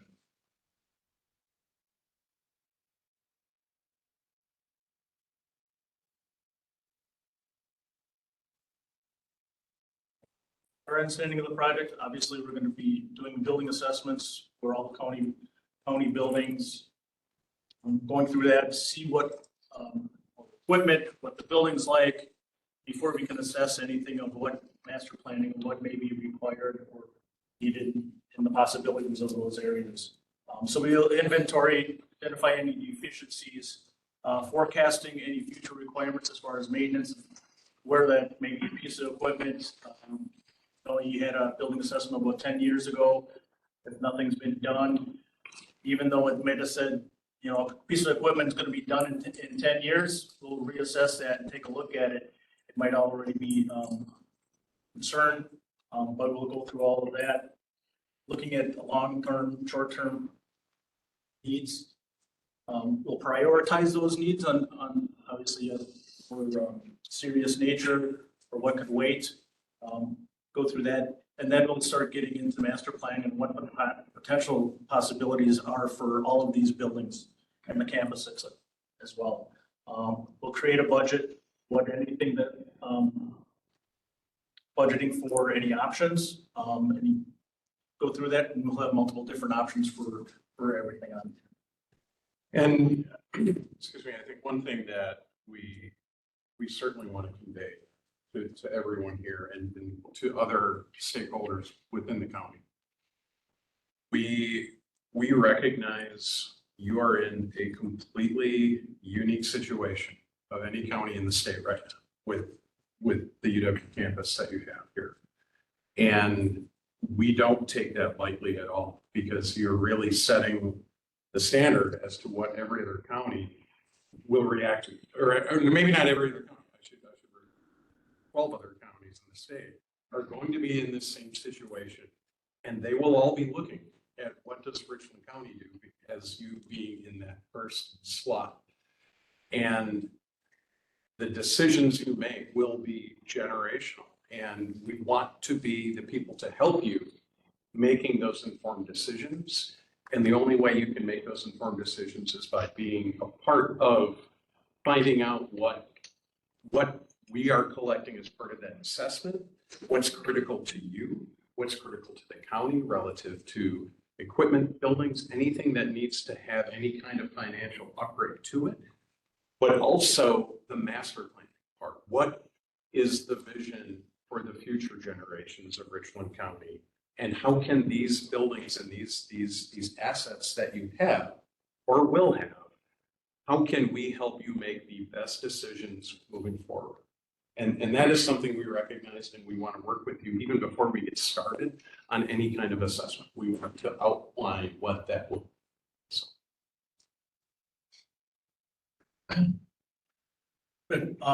Building systems analysis, kind of go through the lifespan, collect all that data.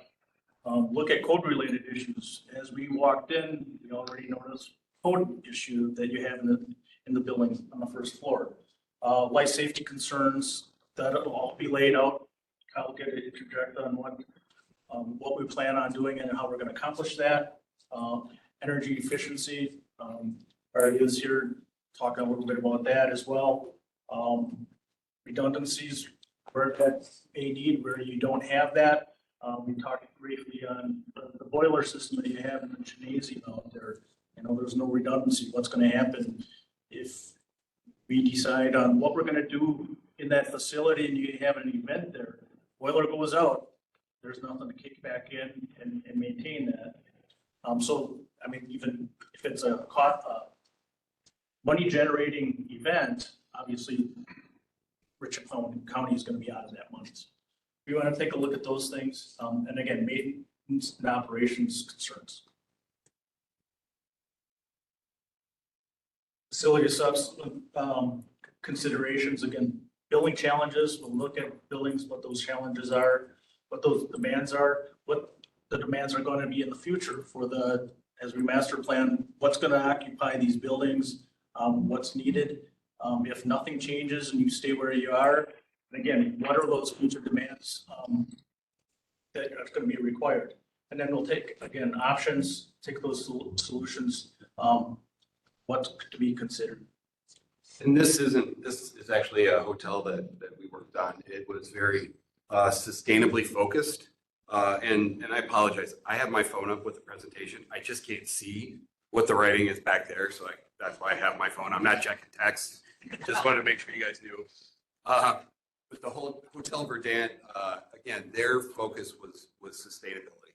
They wanted to make sure, so you see all of the solar panels on the roof, you see it's a green roof, things like that. Those were all built in. That might not be something that you guys are interested in, but is something that we all have experience with and can help guide you to making some of those informed decisions. So, and the big part of that, to RD's point, is it may not be on anybody's radar right now, but we can, as a team, ask the what if. Well, what if we put solar panels on there? What would that payback be on something like that? Are there any credits that are currently out there for focus on energy? And those kind of pieces can be brought to the table for consideration. And then we can just cross as to say, is it? Does the county want to make a commitment towards that? That also could inform the decision. So that's all part of that decision-making process when we get into that master planning phase as a result of the facility assessment.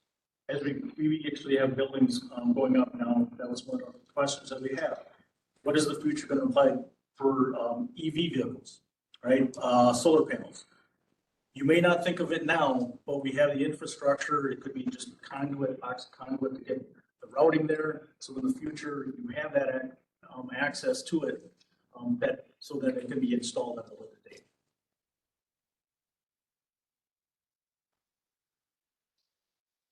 So energy modeling, this is an interesting component of this assessment because it can be vitally important to informing what you guys are going to do with these, right?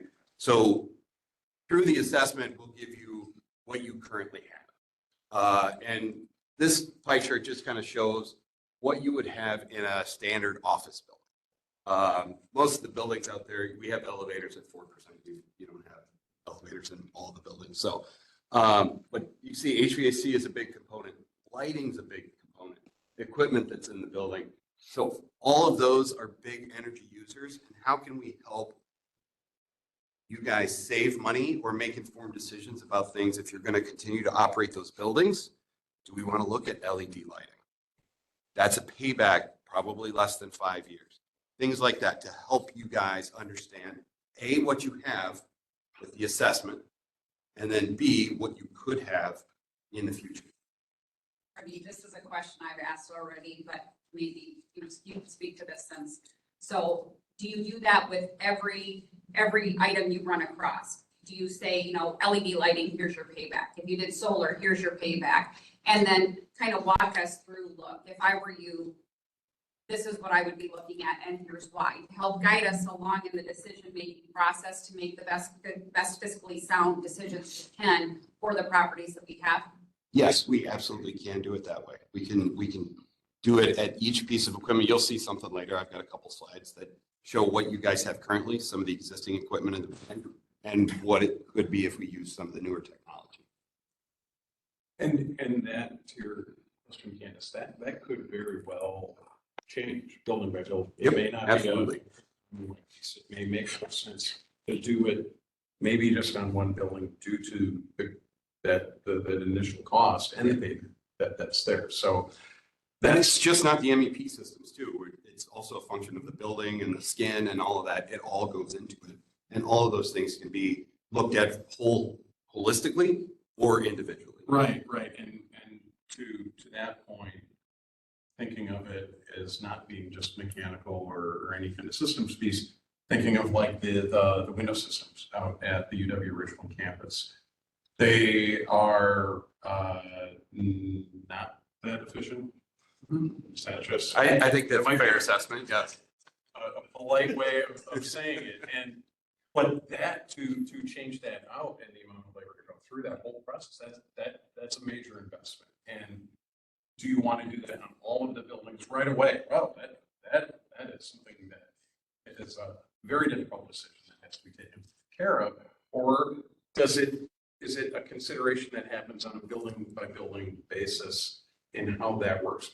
It could even be as something where, well, we're not quite sure what we're doing with the entire building, but on this half of this classroom building, we do have a potential use. So maybe it makes the most sense because of the way the mechanical systems are zoned, that we just start there and we just kind of scooch things along. Yeah. So if somebody, and you're gonna, when you get done, tell us what it would cost for each building to have all that, because somebody may wanna just buy that one building and we wanna present to them, this is what you need to do. Yeah, yes. The easy answer to that is yes, but it will be a very interactive, iterative approach that we bring to the county to be able to make those informed decisions, where we literally will be able to turn dials and pull levers to ask those questions of what if we do this, we can get into that, and we'll demonstrate that in a little bit, but you sort of see how that works. Yeah.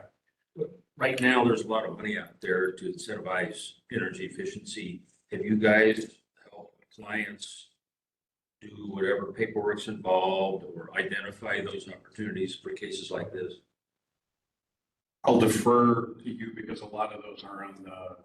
Yeah, a lot of that is focused on energy work, and absolutely, we have helped clients submit paperwork showing here's what the existing system operated at, here's what the new system is going to operate at, and what the difference in energy savings would be. And that's what we would absolutely help submit with those. But there's actual, I think it's federal money that's out there as a possibility. And I don't know whether we are able to count on it to make the numbers better, or if it's just a bonus if we happen to get it. Right. And that's something we can investigate as well. I mean, there are a lot of incentives out there, again, focused on energy specific to Wisconsin. But there are other, again, if you go with a high efficiency boiler, for example, there may be paybacks for that or incentives for that come from the federal grants and things like that. So it might take us a little bit of investigation, but absolutely we can figure that out. And the outcomes from the energy modeling component of the study and from the assessment part, the data that's produced from that will provide us a lot of the information that these type of programs or the grants that they're looking for. It's just kind of assembling all of it from the bin of info. Right. Yeah. But the incentive, if we were able to take advantage of it, totally changes the ROI. And it does. Correct. Because, for example, solar panels just by themselves are not that cost effective. Payback on them is not that great. Everybody loves geothermal is the big thing nowadays too, right? Just with the geothermal, the paybacks are not as good as you would think they are. We've done analysis for clients where they thought for sure they were going to do a well field and have that type of system, and we proved that it's a 10-year payback for them. Well, once you get those incentives in there and that focus on energy money, that changes things a little bit. Your payback's a lot better. So you're absolutely right. And that is something that we would be a part of. I suppose I should speak to this too. Sorry. So again, these are just a couple of graphs of some of the things that we would look at. So natural gas consumption for buildings, electrical consumption for buildings. And it's not a hard and fast rule, but typically your usage, you'll have 1/3 of it will be electrical, 2/3 of it will be natural gas. But surprisingly, the costs are the opposite. 2/3 of your costs are electric, 1/3 is natural gas. Now, a lot of buildings, again, those geothermal systems, those are all electric. So that's why the payback isn't necessarily as good as what you would think it would be. But those are some of the things that we utilize to look at what your efficiency would be in the buildings and how can we best use the equipment and what equipment to select for each of the buildings. And you had said already that really setting the baseline for all of this is looking back at the past energy consumption bills. Yeah, I would. So just to start, the energy modeling really starts with data collection. And I want at least a couple of years of energy bills from all of those different buildings. And if they're not split up, we'd have to figure that out. But that's what we start with to figure out what your energy use is. And then we can inform that based on, we need new boilers in this building. What'll that do to the energy use? That kind of thing. So. And I think to that point, then that starts to inform the master planning process, which Absolutely. Is it worth it for the county to invest in putting those new boilers in? Or are we not quite sure yet what we want to do with this building? And maybe this is under consideration to lease out to someone else, and depending on how that lease is, they take the cost of that whole boiler system. You can wrap that back into their lease and that they're covering that cost over that term of the lease.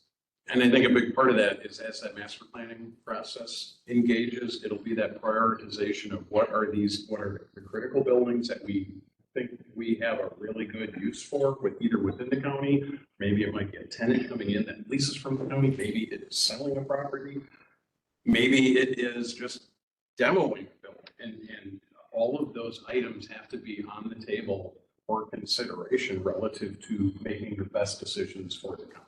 So.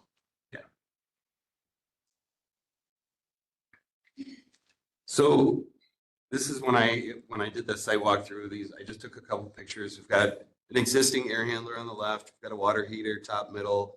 We've got some base mounted pumps on the upper right, just some standard incandescent lighting in an office building in the middle. And then you've got that Cleaver Brooks monster of a boiler, which don't get me wrong, those things are fantastic. They can last 100 years, or it may go tomorrow. You just don't know. And again, part of it is maintenance. How well are they taken care of? It's infrastructure all has a limit. And I would say a lot of the infrastructure that you guys have in those buildings is at its useful life or beyond. So it's something to consider. And again, to Kyle's point, maybe you guys don't have to do anything with it. Maybe you can pass that on to somebody who wants to buy or lease the building. A lot of options, and it's good to have options. That's what this is all about. Thank you. Yep. So again, this is some of the new equipment, some of the new technology that we have. Yeah, new air handlers. The one in the middle at the top and 4 cells, that's a high efficiency boiler with multiple heat engines. So it's one boiler, but it's got multiple heat engines. So if you lose one, you're still running. You've got redundancy built into one unit. You've got fan walls. Again, same thing. If you lose a fan, you're not down. You've got multiple fans. So if you lose one, your system is still operational. May not work quite as well, but it's still going to be running. You're still going to have an occupied building. You're not going to have to shut it down.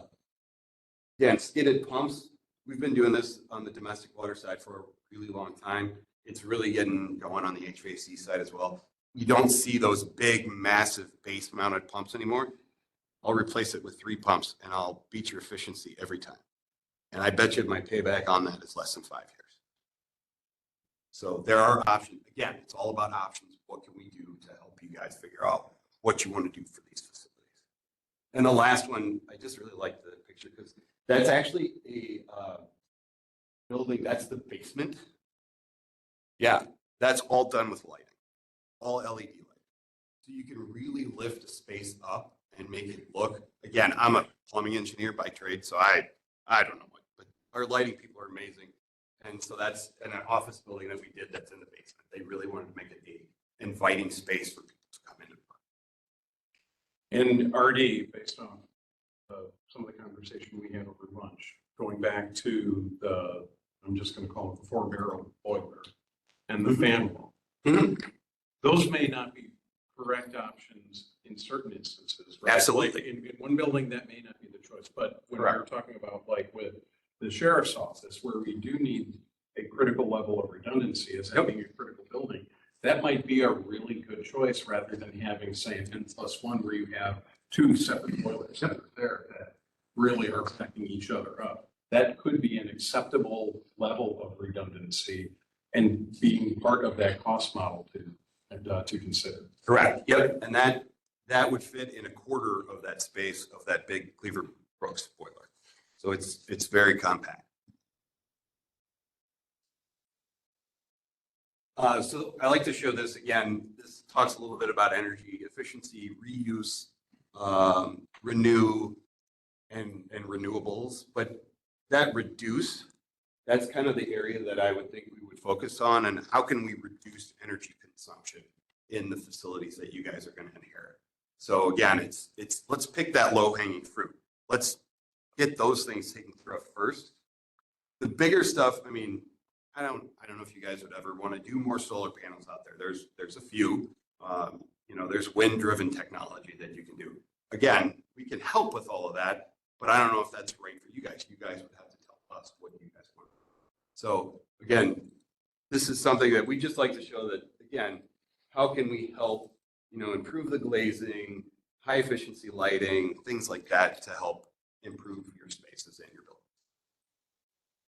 And to that, just looking at your pyramid, minimize HVAC distribution losses and system zoning. We were talking about it while we were waiting outside, just looking at how that's set up in the lobby. And there's a thermostat to take the fan. There's a fan coil unit out there. There's a fan coil unit on the south side. And then there's the fin tube radiator on the other side. Yep. Is that the most efficient way to handle that space with 2 separate units? Would that be the way we would solve it if we were to improve it? It could be. I mean, the infrastructure to change that whole part might be so cost ineffective that, you know what, that's as good as we're going to hit. Yep. Let's just make it better. But we can ask those questions as we go. Exactly.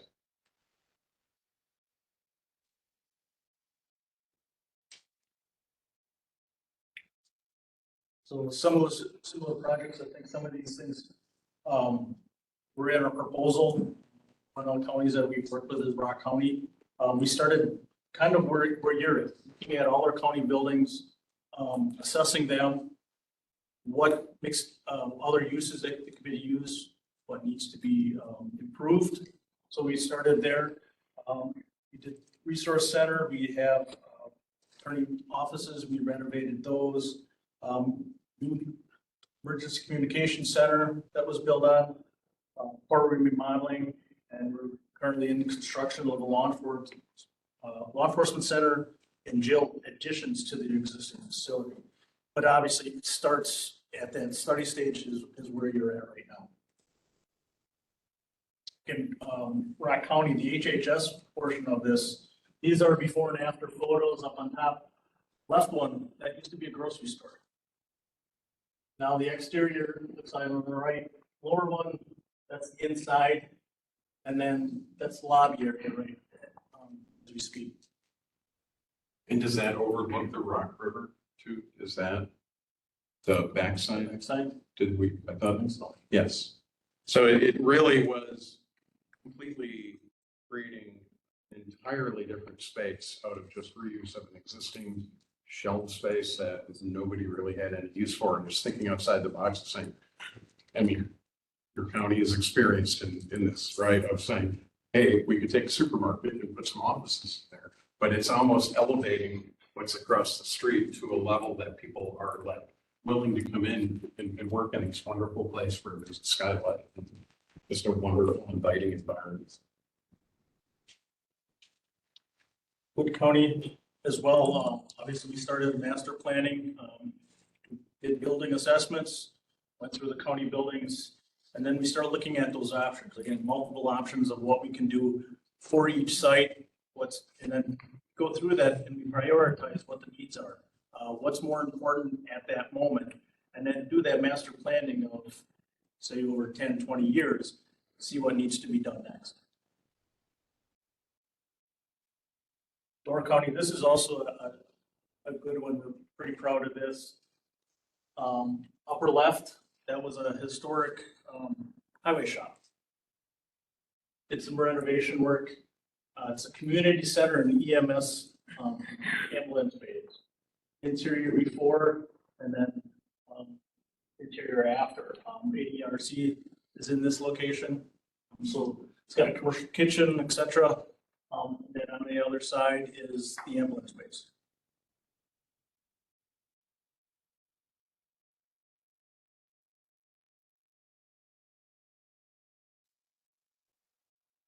So how are we gonna get it done? I guess that's the question everybody has.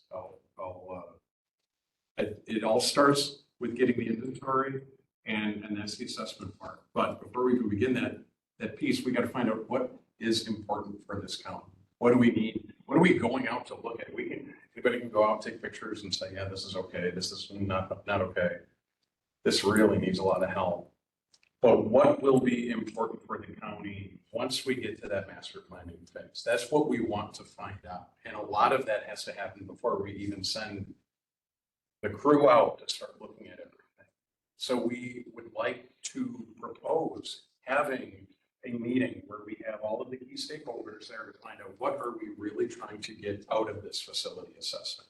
We can have a notion of what we need now, but really, I think it's when we can get into a collaborative environment and say, wait, you know what I'm concerned, it could be on the facility side where it's like, okay, I do not want to deal with 8 furnace units in a building on another project ever again. We need to be smarter on how we handle that. Okay, then let's look at what can be improved upon with that. So then maybe we're looking at, we're giving a real deep dive when we're doing an assessment on all of the mechanical equipment in both the buildings over across the street or even at the campus. And we're saying, okay, we're going to be really diligent and really disciplined in how we monitor the improvement of these units as we go along.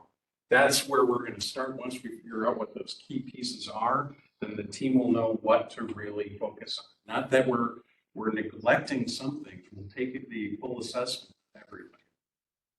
But we recognize we need to focus on certain things, and as a group, we need to find out what those are. And the next step would be going through the interview process. And that is after we do the inventory of all of that. We're going to start having the interview with everybody, each of the groups, each of the key stakeholders at each of the buildings, and finding out what their needs are. This is going to be diving into the master planning process. So as we start going through that, then I'll have Corey go ahead and talk. I'm not the only one that can't see. Sorry. Envisioning, obviously, with the master planning, what are these possibilities? That's what we want. Open mind, brainstorming, what all could be done.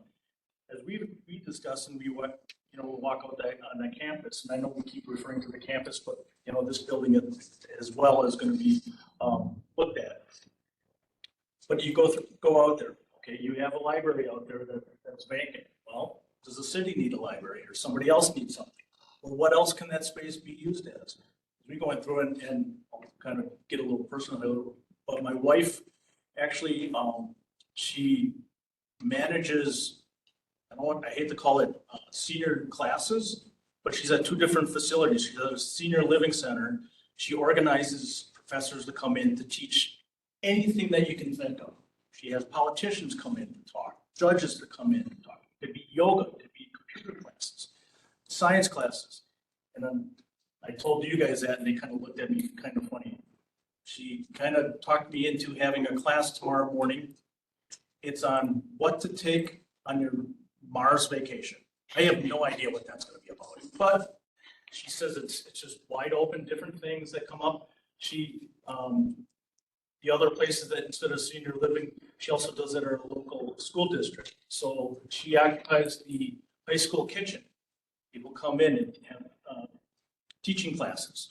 She's getting somebody in of talking about smoking meats and bringing those in. All different gamut. You have a kitchen out there. Maybe that's something that can come out there. You have that kind of facility with, you have everything available to you. You also have potentially, we talked about a clinic or coming out there.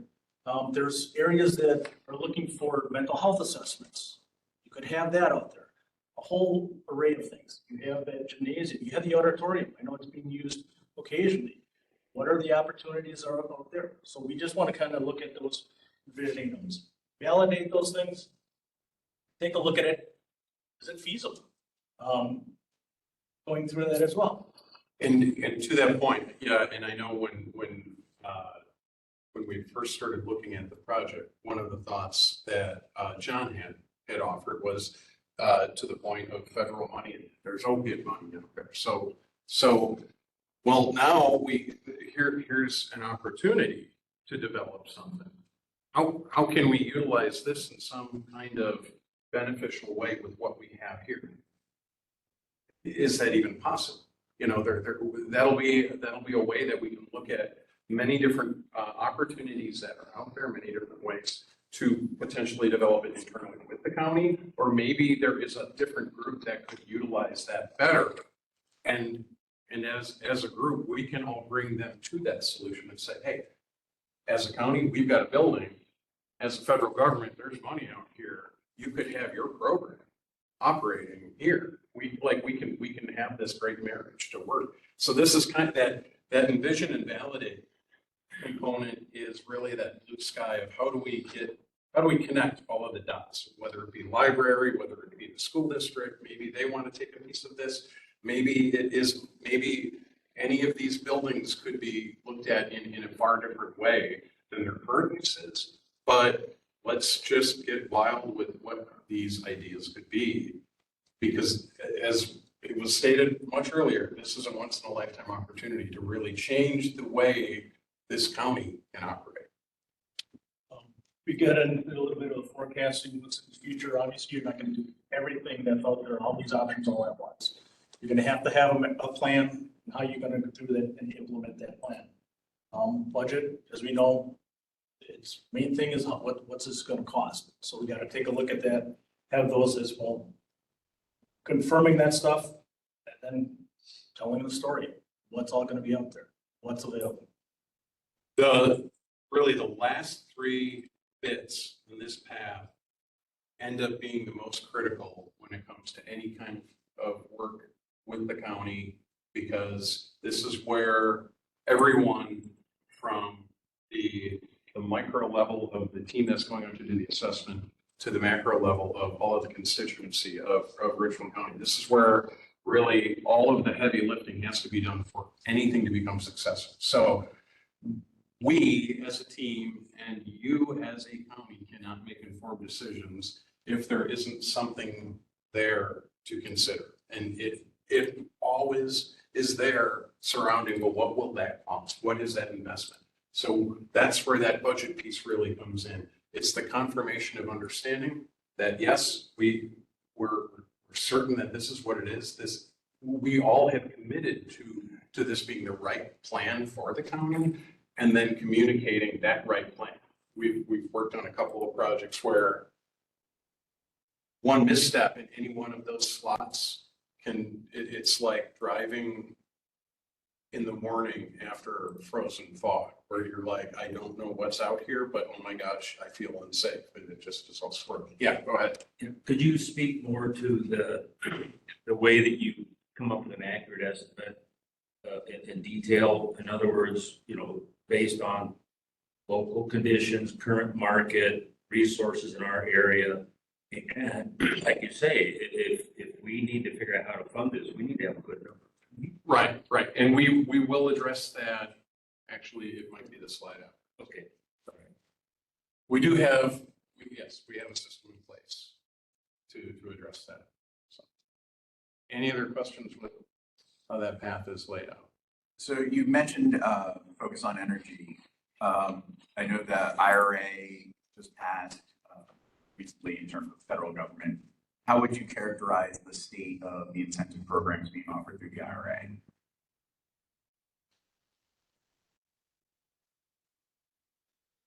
That I can't speak to fully.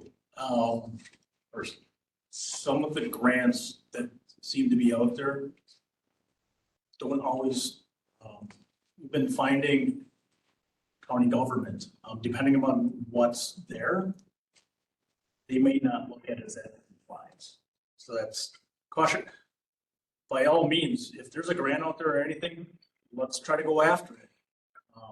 But be under the understanding, get a little picky on what they approve and what they do.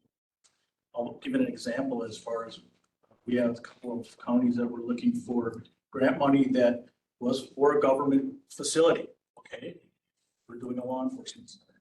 You know, that's always looked down upon. Who wants to pay for a jail, right? So that's not always, it states that it's available, but it doesn't seem to be, they don't always approve it for those types of facilities.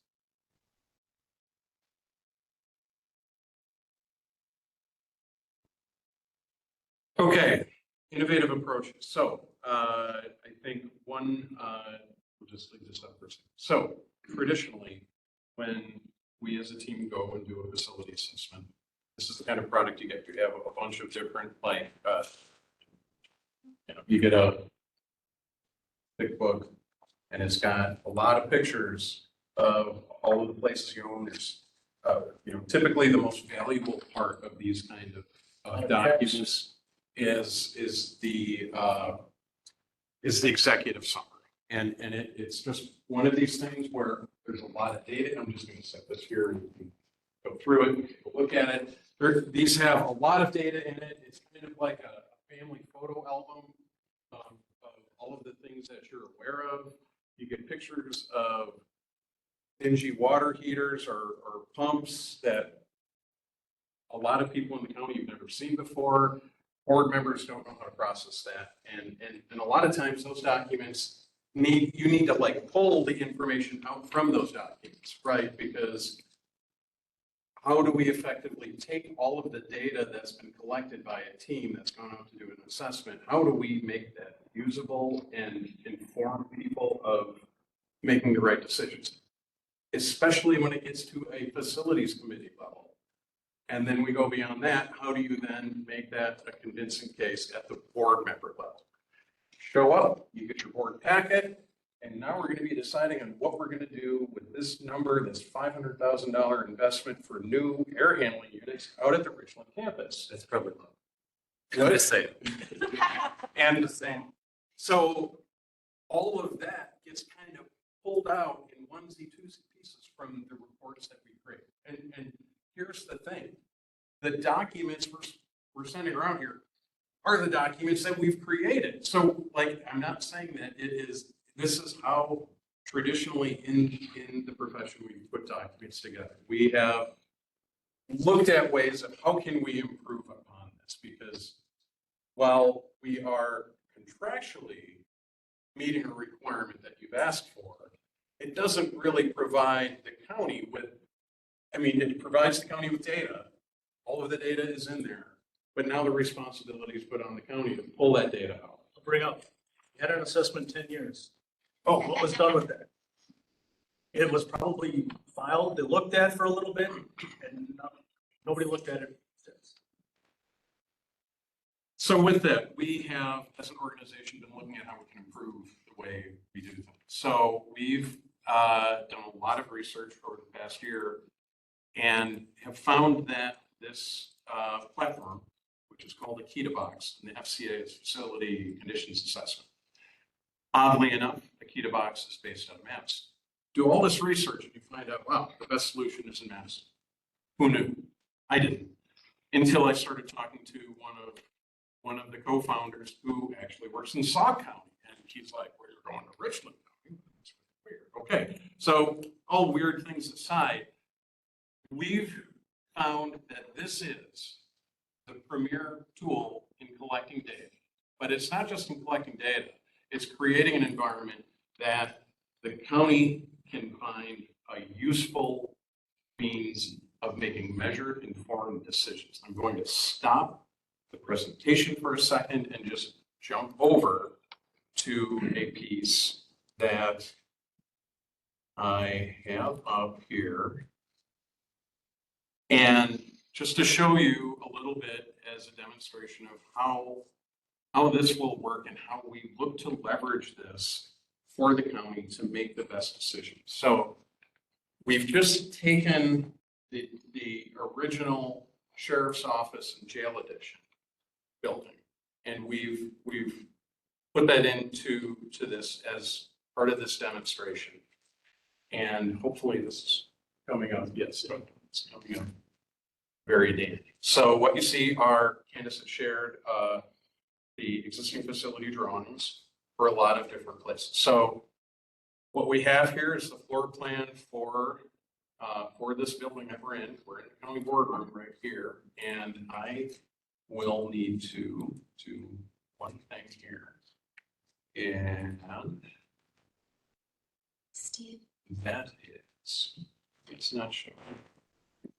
So we erasing this up here. So we've identified all of the rooms that are in here, and maybe I have to now go back to this. So what we do, we send everybody out with a little tablet that has this same thing in it.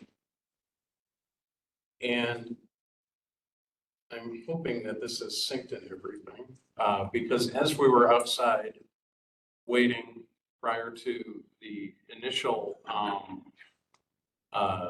interview before us, we just kind of started taking some pictures and adding that to this assessment. And part of that is the piece that would be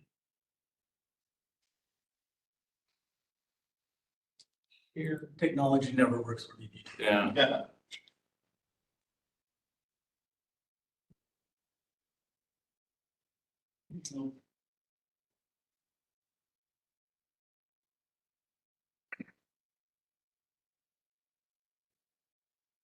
So while Kyle is working on this, I have also looked at this program, and I have not found an MEP system that works very well in the past. I've done a lot of assessments all over the country. I have not found one that I care for or that captures the information that I would think I would need, especially to share with facilities folks. Acronym alert, MEP. Oh, sure. Mechanical, electrical, plumbing. You're welcome. Sorry, it's so many acronyms in our industry. I apologize for that.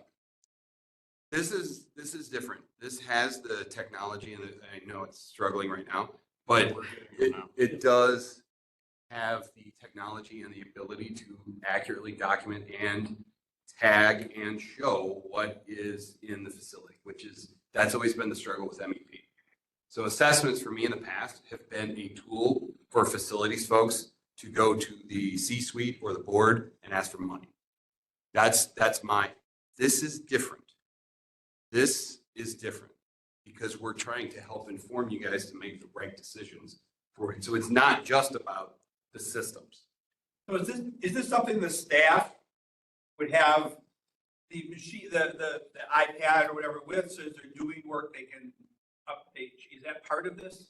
They certainly can be a part of the team to do that. Yes, and there may be cases, and we can even go one step beyond that question, which is after our team collects the data, your team can use the app. They can review what we've got in there, and they're like, oh, they forgot about that pump down in here. Or, as we were talking about, oh, they forgot that air handling unit that's up on that weird suspended mezzanine over the gym.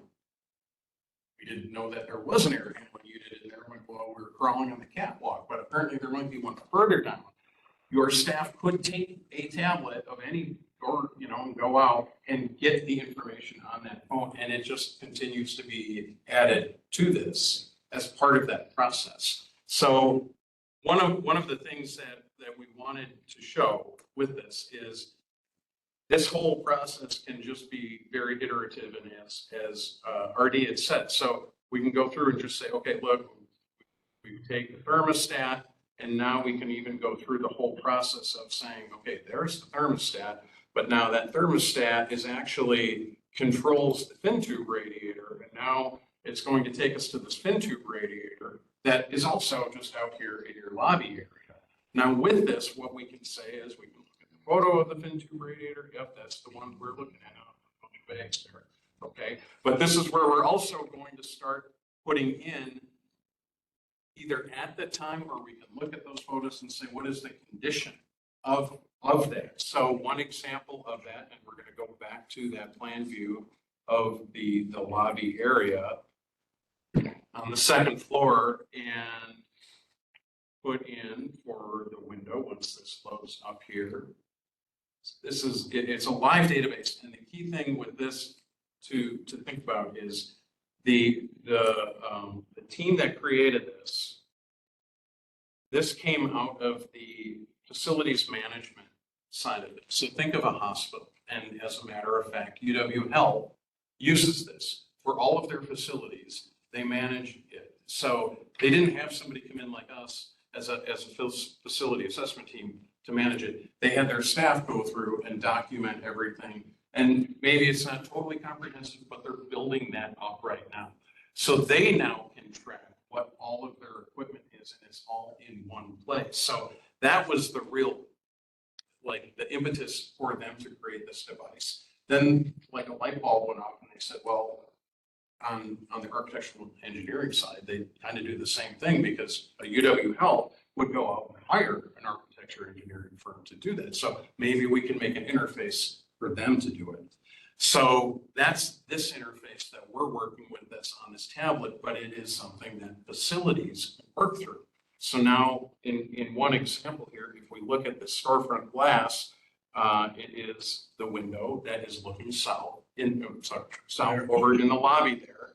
And we've identified that that is the condition of it. I thought I put it in there, aluminum storefront, and the condition piece of it, I think I had in there was fair, which they have that in there now. So what happens, to get to your question, Steve, we go through and we put pins all over all of your county campuses. And then we go and we say, is it good? Is it fair? Is it needing improvement? This now is tied to a database through RS Means, which is in the architecture engineering side, that it's the industry standard for cost estimating. And then it takes it and it says, here's the number that this kind of work costs. You tell me what the end of life is on this. And then you tell me where you live, and then it'll have the regional piece to it. Now, it will get granular, not to Richland County. It'll take it to Madison, which might be better than Milwaukee, certainly better than Chicago pricing. So it'll take that into consideration. So we will get a very close regional price that will assign it to a cost for that piece of equipment based on the condition that us as the team of experts that you look to hire would assign to that. Now, that condition can be changed by facilities if they go in and they say, wow, this maintaining that thing, I wouldn't have called that fair. That's probably near the end of life based off of how many times I had to go over there and babysit it last. So yes, you have a question. So, and I've used Means in the past, and it's always just a starting point. Correct. So I want to make sure you guys have a good method for getting that to today's market and Richland County. Correct. And what we can do is use that as the starting point. And once, and I should say one part of that is for the level of consideration at the master planning level, that's probably the correct place to start, is that RSV starting. When it's at a level of consideration for a facilities committee, again, it's probably adequate to have a rough number, especially if it's a regional number. At the board level, I would say too, on a broad level, when we start looking at projects, individual projects to start, okay, should we implement this? Then we can take that number that's been produced in here, and we can start asking local contractors, whether it be specific subs on the MEP side of it, or fire protection side of it, or even a general, to say, hey, here's a number for this. This is what we saw. Does it pass your sniff test? And they could say, well, we just bid something out and it was like, we thought it would be that. it ended up coming in like maybe $500,000 more. Like, Especially Kind of a lower level BIM system. it is I think the best way to describe it is a graphic interface for a database that is being put together. Okay. So it's just using drawings that are put in there. We could include some level of BIM into it if we wanted to, but really it's just taking the graphic image of a plan and we're assigning things to it. We could put elevations in here. We can do an exterior assessment, but that's not the cool thing. The cool thing is after all of this is done, oh my gosh, this is very. And this is quite customizable for whatever we need to do. Like we mentioned, there's a code issue. Okay, is there a dollar amount? How do we accomplish that? Or is there, you can add a dollar amount of how to resolve that situation? All of those things. It's not just building systems that this would apply to. And to Corey's point, this is where that interview before the assessment is critical, because this is where, as he said, where it's customizable. Let's sit down and figure out what's critical to everybody here, because then we can get that already plugged in as categories in here and say, okay, look, at every place, we need to find out where we have got an outlet or a switch or something on there, and we've got, it's not even in the wall. We have just not even cable surface mounted electrical. We just need to get rid of that. We are done with it. It's a headache for facilities. We spend 2 times the amount of time when we have to deal with that stuff, or maybe it's not. Maybe it's something else that's out there. I just saw it out there and I had to pick it out.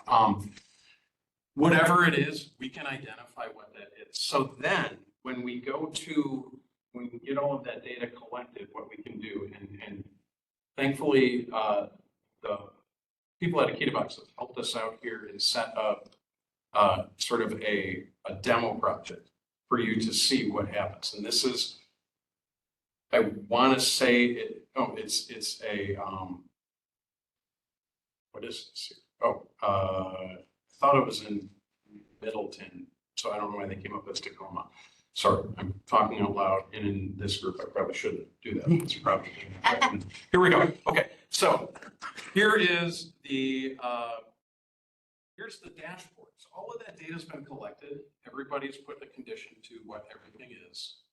And now we can see in this map where all of these so-called projects are, and think of this as just being Richland County. We're looking at Richland Center. We got the campus. We've got the buildings downtown here. And then we have a score and the mission criticality that's identified off of all of those things, off of each of the buildings that's there. And then it goes down, and we're going to just look at this from a renewal cost. From a renewal cost, it's broken out by components. So we can look at HVAC, we can look at roofing, we can look at electrical, but let's just say we'll look at HVAC. So now we'll process all of the HVAC components that the facility assessment team managed.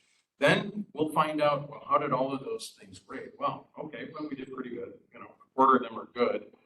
27 of them wasn't identified, but we've got, we've got 15% that's poor, 9 or 10% here is very poor. Well, what is of that 10% in the HVAC? And it looks like the majority of that is condensing units. I wouldn't have expected that, but this is telling me that it is $270,000 of very poor condensing units in the county. And this can get drilled down further and further and further, but then based off of how that condition is assessed, it will program that out over the observed remaining life that's there. So now all of you, whether you're on a committee or you're on the board, you have the visual ability to see, wow, in 2 years, we've got a budget of $118,000. I don't even need my glasses to see that. How do we get to that point? And you can begin making very, very informed decisions of, do we want to do that with this building, or is that building much better for someone else? Going back to that boiler conversation, we'll just let them take care of it, right? That is a cost we don't need to bear. This will give you those level of optics to see whether, as granular as HVAC systems, or we can just, get out of that and just say, okay, overall, of everything we've got here, well, we've got a lot of things here. Well, next year won't be bad, but in year 2, that's $1.42 million. And now you can have the ability to start looking at those. And we as a team making that master plan the right way, the informed one, really. Did you, I do have one Yeah. thing. This is a living document. This is not. I'm really good at this. I can give you a snapshot in time. That's going to help you make those decisions. This is not. No, Right? right. And again, we can do this. We're good at this. But we'd rather do this. How many times have we had that conversation of when did this last get replaced? When was this last work done? Yep. When did anything happen on any given item throughout the county? And you're either digging through invoices, Derek's trying to come up with something to try to make any sort of informed decision. So, I mean. Or whose drawer is this in? Where is that assessment that we've been looking for the last, month? This piece of this I find really amazing as far as being able to continually then track going forward what we're doing. I think Right. this is, and for capital improvement planning, as a board, this is one of the things that we are trying to do better is do our capital planning, get rid of our short-term borrowing. When we can forecast needs and expenditures based on real-time data, that's significant to allow us to start planning for the future, which is something we haven't been able to do we've been reactive, not proactive. Right. Okay, year 2, $1.4 million. You know what? We can't quite do that. We gotta prioritize those.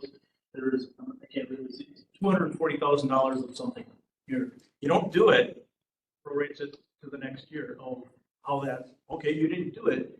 Again, living document, it's not a snapshot. Is this something that we then continue to have access to? Does it require a subscription? How does that work? That's the good question. So we have the subscription to take care of all of this, and you have the ability to see it through one of the licenses that we have. In talking with the Kita Box, there's a couple of options for long-term use by the county. So based off of that question, the interesting thing, and somebody you should reach out to is Sauk County, because Sauk County has implemented this tool for all of their facilities as just a facility management. So you can talk to them and find out on that side of it for roughly the size of, and perfect example as well, because they too have a campus that, so they have like probably roughly the same number of buildings that they would be managing as Richland County would be. So you can find out directly from them what their cost is on that facility management side of it in talking through. Now, that is for the full-on facilities team managing all of that ongoing for, and that is an annual subscription that you would be paying to a Kita Box. Specific to the work we do here, they have, and the access that you're seeing right now is part of what they call their Insights viewer. So that is the data viewer. And that is something that we can work with them to get you a license to do at a fairly reduced rate to then just continue after we're gone. Okay, we're off, I don't know. We're not going anywhere. They're going to want to work us with All right, even better. You have access, I think, Candace, to your point. You just get a call because there's a facilities committee meeting and somebody wants to ask about, hey, what are we going to do with this building? And you're like, oh, hold on, let me go check that out. And you can have a number probably within less than, I don't want to judge your efficiency in but I would say it's exceptional than mine. We'll say 15 minutes, you could have the numbers that you could give somebody and walk into that meeting and say, this is what we would be considered. If we want to do that, it would be probably in this range. Now, at that point, to that point, if that does pass muster, then we can start looking at local people and say, okay, does this pass the sniff test on this? We're thinking about going ahead with this. So then even when you put an RFP out for that work, you've got a really good sense of what that will be. And from a board level, like as you push this up the channel of should we do this, should we go here, then it goes to the committee, then it goes to board, holy cow, at the board level, all of you have that confidence to be like, that's a pretty good number. And I think we feel like we can all understand how it was created. And that's really the key, is having that transparency. Yeah. Yeah, two questions. Yeah. This looks like a way to have the data input be a distributed effort. But you would need multiple seats for licensing. You would, if for multiple people, yes, you would need multiple seats. And that's something that we don't, from our side, and how you would utilize it, that would be more of how you handle that with them, if that is a long-term commitment for them. but it's a long-term question, that is, let's say we just felt we needed one. Yeah, yeah. Is it still a live thing where we can continue to do input, or is it? Yes, yes. So that with that reduced rate insight viewer is what I'm doing right now. Okay. So any one person at one time can be in getting access to this and finding that information out. Well, I'm saying updates. For updates, the updates, that part of it, that's a good question. I would have to ask them in terms of if like staff would go out and update that, if that would, I don't want to answer that because that's a very relationship thing that they would have. Yeah, so I think this is a great product. It looks great. What I'm missing right now is what is your vision and how do you put together what our options are for the campus? Yep. What our options are for this building. I mean, this is great for maintenance, but I think at this point, I want to know where in the past have you done something that goes, maybe it's a government and public and private organization that's come together and done something and put together a project, or what's your vision of what could be done at the campus? Software is great, but Yeah, no, where are we in 1, 5, 10 years? this is our starting point. Okay. And then, again, building assessment. So we go around the campus, we got a building, we do this building assessment, we find all these maintenance factors, whatever, that needs to be addressed. That's when we're gonna say, okay, this is too costly to do anything with. Then we start making those based on what you, okay, now I see what you're informed decisions, right? To go to RD's point about how we are really, really good at making reports, and really, I'll go one step further. We're really good at making one-off reports. Oh, absolutely. Right? Your report's going to be far different than my report. Yep. So, Candace, you were making a point relative to, okay, this is really great data. It's informing things now. A committee wants to go directly to one thing. So the other great thing with this whole noodle basket full of information, data, is we can customize reports for however we want. So if you need a report for a committee that's specific to the historic courthouse, we can go through and we can just say, okay, well, let's just parse everything else out and create one document that can be printed off as a board packet that can be in there, and it's just solely focused on that one thing. We can create that report that's needed, and it doesn't have the picture of the hot water or the hot water heater. Again, you're gonna kill me on that boiler. The boiler or the water heater that's rusting through the bottom that's in the gymnasium out on the campus. That's not germane to the discussion for that. We can just focus it on this one building. Data-driven decisions. And this would give us the data to do that without having to continually get a contractor to come in, look at it, give us an estimate. This will give us a jumping off point, which would be outstanding. So roughly how many sort fields do you have to fill in for each data point? I don't know. Let's go back to, if we go back to the plan view out here, literally we, So Kyle, you and I so we did that cabinet unit heater, we did the vent tube in approximately 5 minutes. Yeah. Just taking a couple pictures, and I mean, there's a learning curve for this. But I mean, as far as the assessment goes, yeah, it's the same thing as if we're doing it this way. And probably the better part is once it's on the device, it's in there. It's not on my notes. Understood. Yeah. The more sort fields you have, the more useful and more varied reports you can do. Yep. But you gotta put the initial. You do, and that's part of that interview process that we talked about on that 10-step path. Before we even have a team go out, let's find out what those sort fields need to be, because we can create custom ones to the nth degree. And that's where it's like, if this is going to be some data that will be critical to facilities in the future, because the county has decided this is kind of a platform that would be really helpful for the county to manage their properties, then let's add that in. And while we have a team out there, they will get the horsepower of that motor on that condensing. And it's because it's so customizable, we can go through that even after the initial interview. Oh, wait a minute, we forgot something. We can get that. So that was one of my questions. Yeah. You guys looked at it just from the outside. If I open up that panel and show you what it looked like, you might have called it fair when you looked at it from the outside.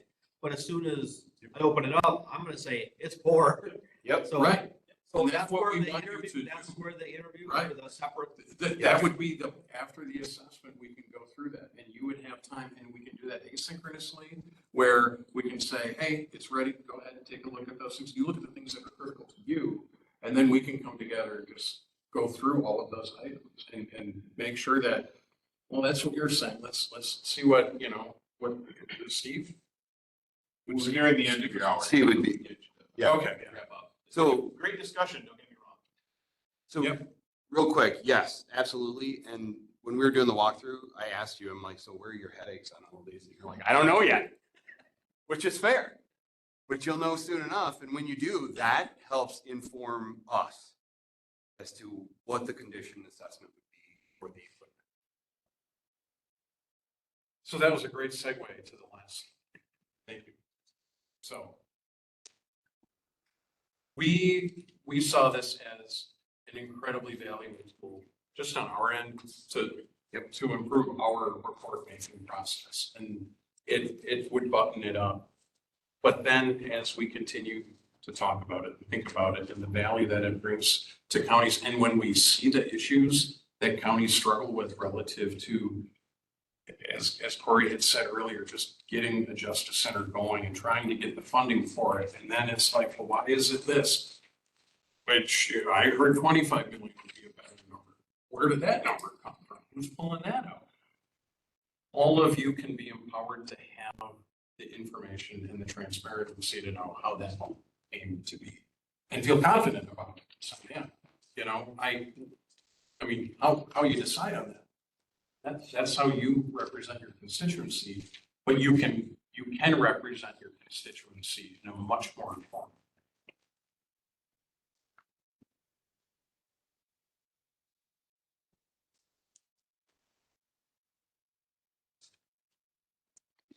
Thank you. Well, real quick though, so your estimators, is that Sackham's? They're a construction manager, yes.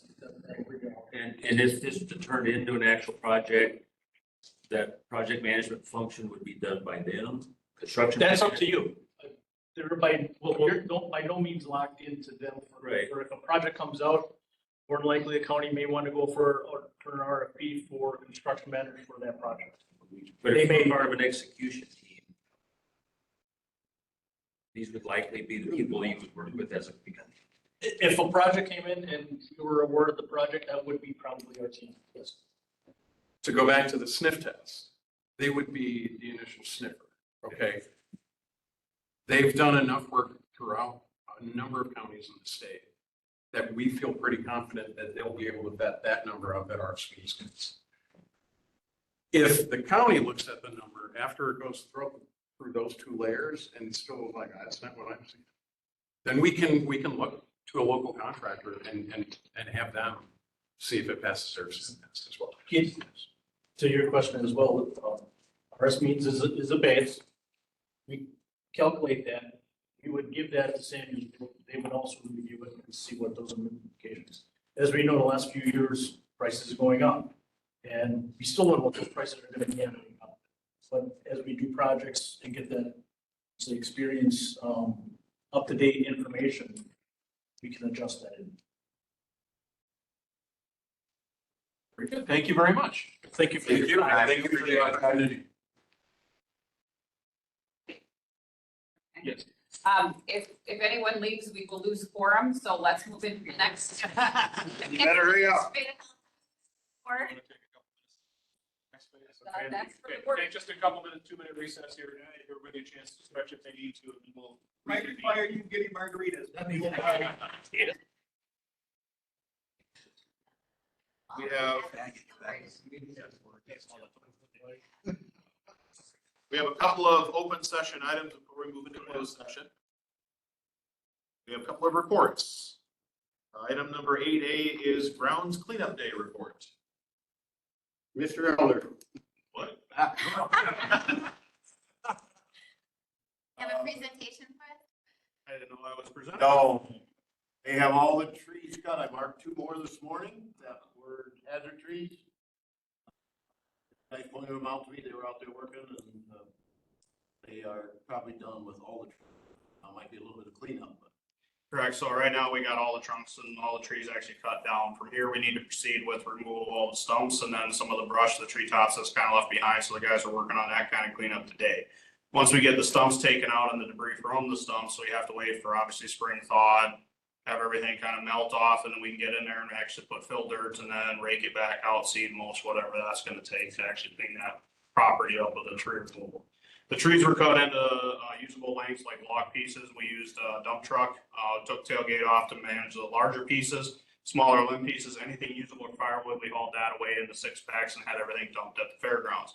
Now, granted, everything is dumped at the fairgrounds in the grass area. We'll go in there again when the ground maybe not so soggy, and we'll kind of straighten up and organize into piles depending on how much lumber there is, and then we'll figure out the auction standpoint from there.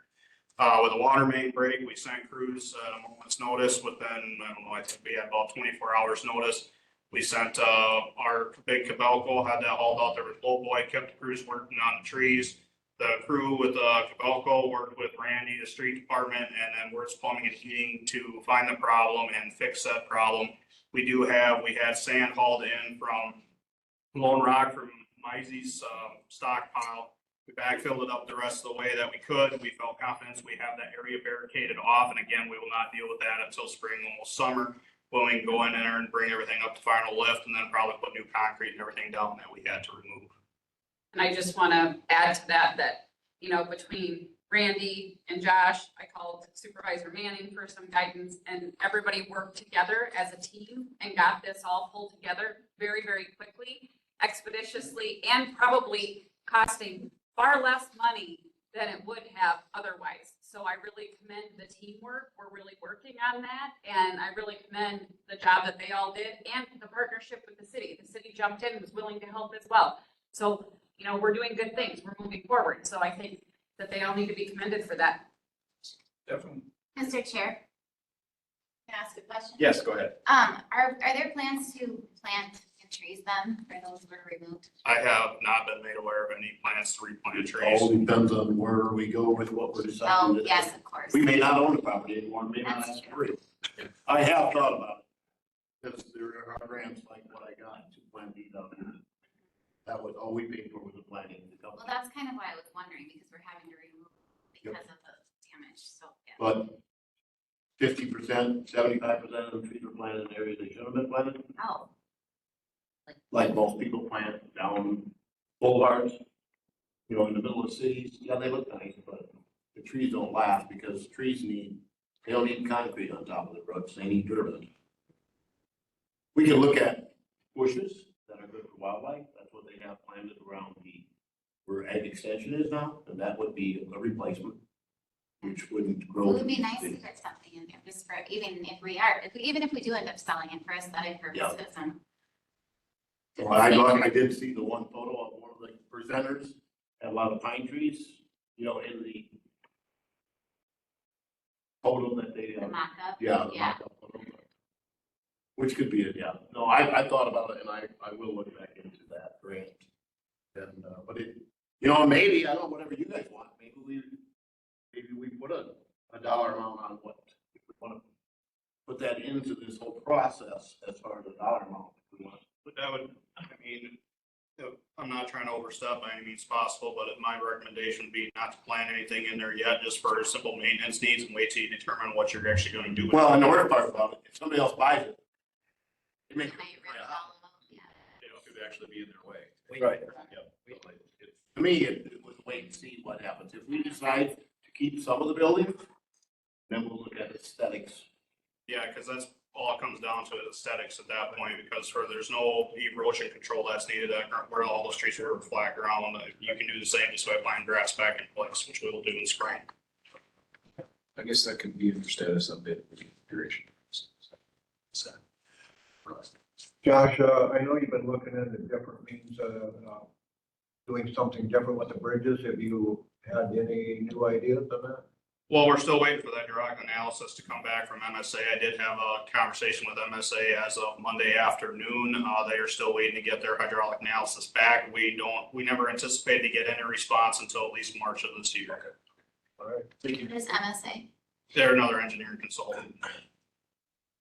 They've done a lot of work with the county over the years. Any other questions on the grounds cleanup? Otherwise, status update on reconfiguration process. Well, so I think after today, we need to really, once we've selected a vendor, I think it's time to really start focusing on what we want that process to look like.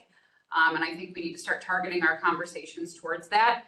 I have had a couple of outside entities reach out and say, you know, I have this business or that business, and what are you doing with the campus? So I think if we start getting our process lined up, we can inform those individuals, which will then give them time. Again, it may change things based on what we find out from these assessments, but at least we can start talking about what we want it to look like going forward and prepping for that. Questions on that topic? I'll just say, you're gonna wanna put some thought into this. You're going to want a detailed, thorough process put in place, not for your benefit necessarily, but there's gonna be a interest, hopefully there's gonna be a lot of interest in this. And if someone's proposal is turned down for whatever reason, we wanna make sure that we can say, well, it failed to meet this part of the process, or you know, it didn't serve this need that we identified early on. So it's not just, you know, what the submission process looks like. It's clearly defining our expectations for what these proposals are supposed to do, what needs for the county they're supposed to meet. So can I ask a question on that? Go ahead. Okay, so my question is, many of you know that there's been discussion, and I heard, you know, was listening to all of the meeting up through this point from my office. So there, from my perspective, you know, there is a need for a new jail and a new justice center, including maybe, you know, down the road some years, a new courthouse. And there's been some talk, and many of you are aware of this, but I just kind of want to put it on the record. You know, the fire department has some interest in working together, the city of Richland Center Police Department. And I just wanted to make sure formally that all of you are kind of aware of those discussions taking place. And so when we're looking at all of the options and what we're going to do, that, you know, I don't know if anyone has formally put to you a proposal on a justice system. It's been talked about a lot. I didn't feel like I had a good handle on where we go from here. Yes. Jennifer, that would fall under my purview, I would say, and yes, there have been discussions, but at the end of the day, there's still gonna have to be a formal proposal. You know, we can't just have individuals saying, well, I'd like this and I'd like that. We have to really evaluate the sustainability, the cost perspective. When it comes to partnering with the city, I have been talking with Ashley and Jason Glassbrenner. I do know that there is some interest in potentially partnering. We've also met with Southwest Regional Planning because there are innovation grants available. But again, we can't go forward with any commitment of any kind until we know what the sustainability of the buildings that we currently have are. And until this board, not only this board, but board as a whole, identifies what the priority is. Because we have serious issues with the entire courthouse. And so to just prioritize courts and the jail may not be in our best interest to have to construct two different buildings. It may need to be an all at once, and it may have to be a transitional plan or a piecemeal plan. Those are all things that are on the table, are being discussed, are being evaluated. But until we know exactly what we're dealing with and what that viability looks like, the board really can't make any sort of informed decision or any sort of commitment, going forward. But yes, I mean, court security is a big one. But, we know all these things are out there. So now it's evaluating all this information to decide how we move forward in the best way. So that was my point, and just coming is, I don't know that there's any, if that's on your plate or whose place it is to make a proposal for a justice center or a law enforcement center, or, I just don't want it to be like, well, no one formally put that proposal out there. No, that's my plate. That's my role. Yep. Be fair to say that's down the road. It is, but you're correct. I mean, we are having conversations about shared services, about shared spaces, about minimizing the overall impact on the taxpayers. They're paying for the city, they're paying for the county, they're paying for the school district. How can we mitigate that, provide the services and required, items that we need to provide in a more cost-effective and collaborative manner? And those are discussions that are being had.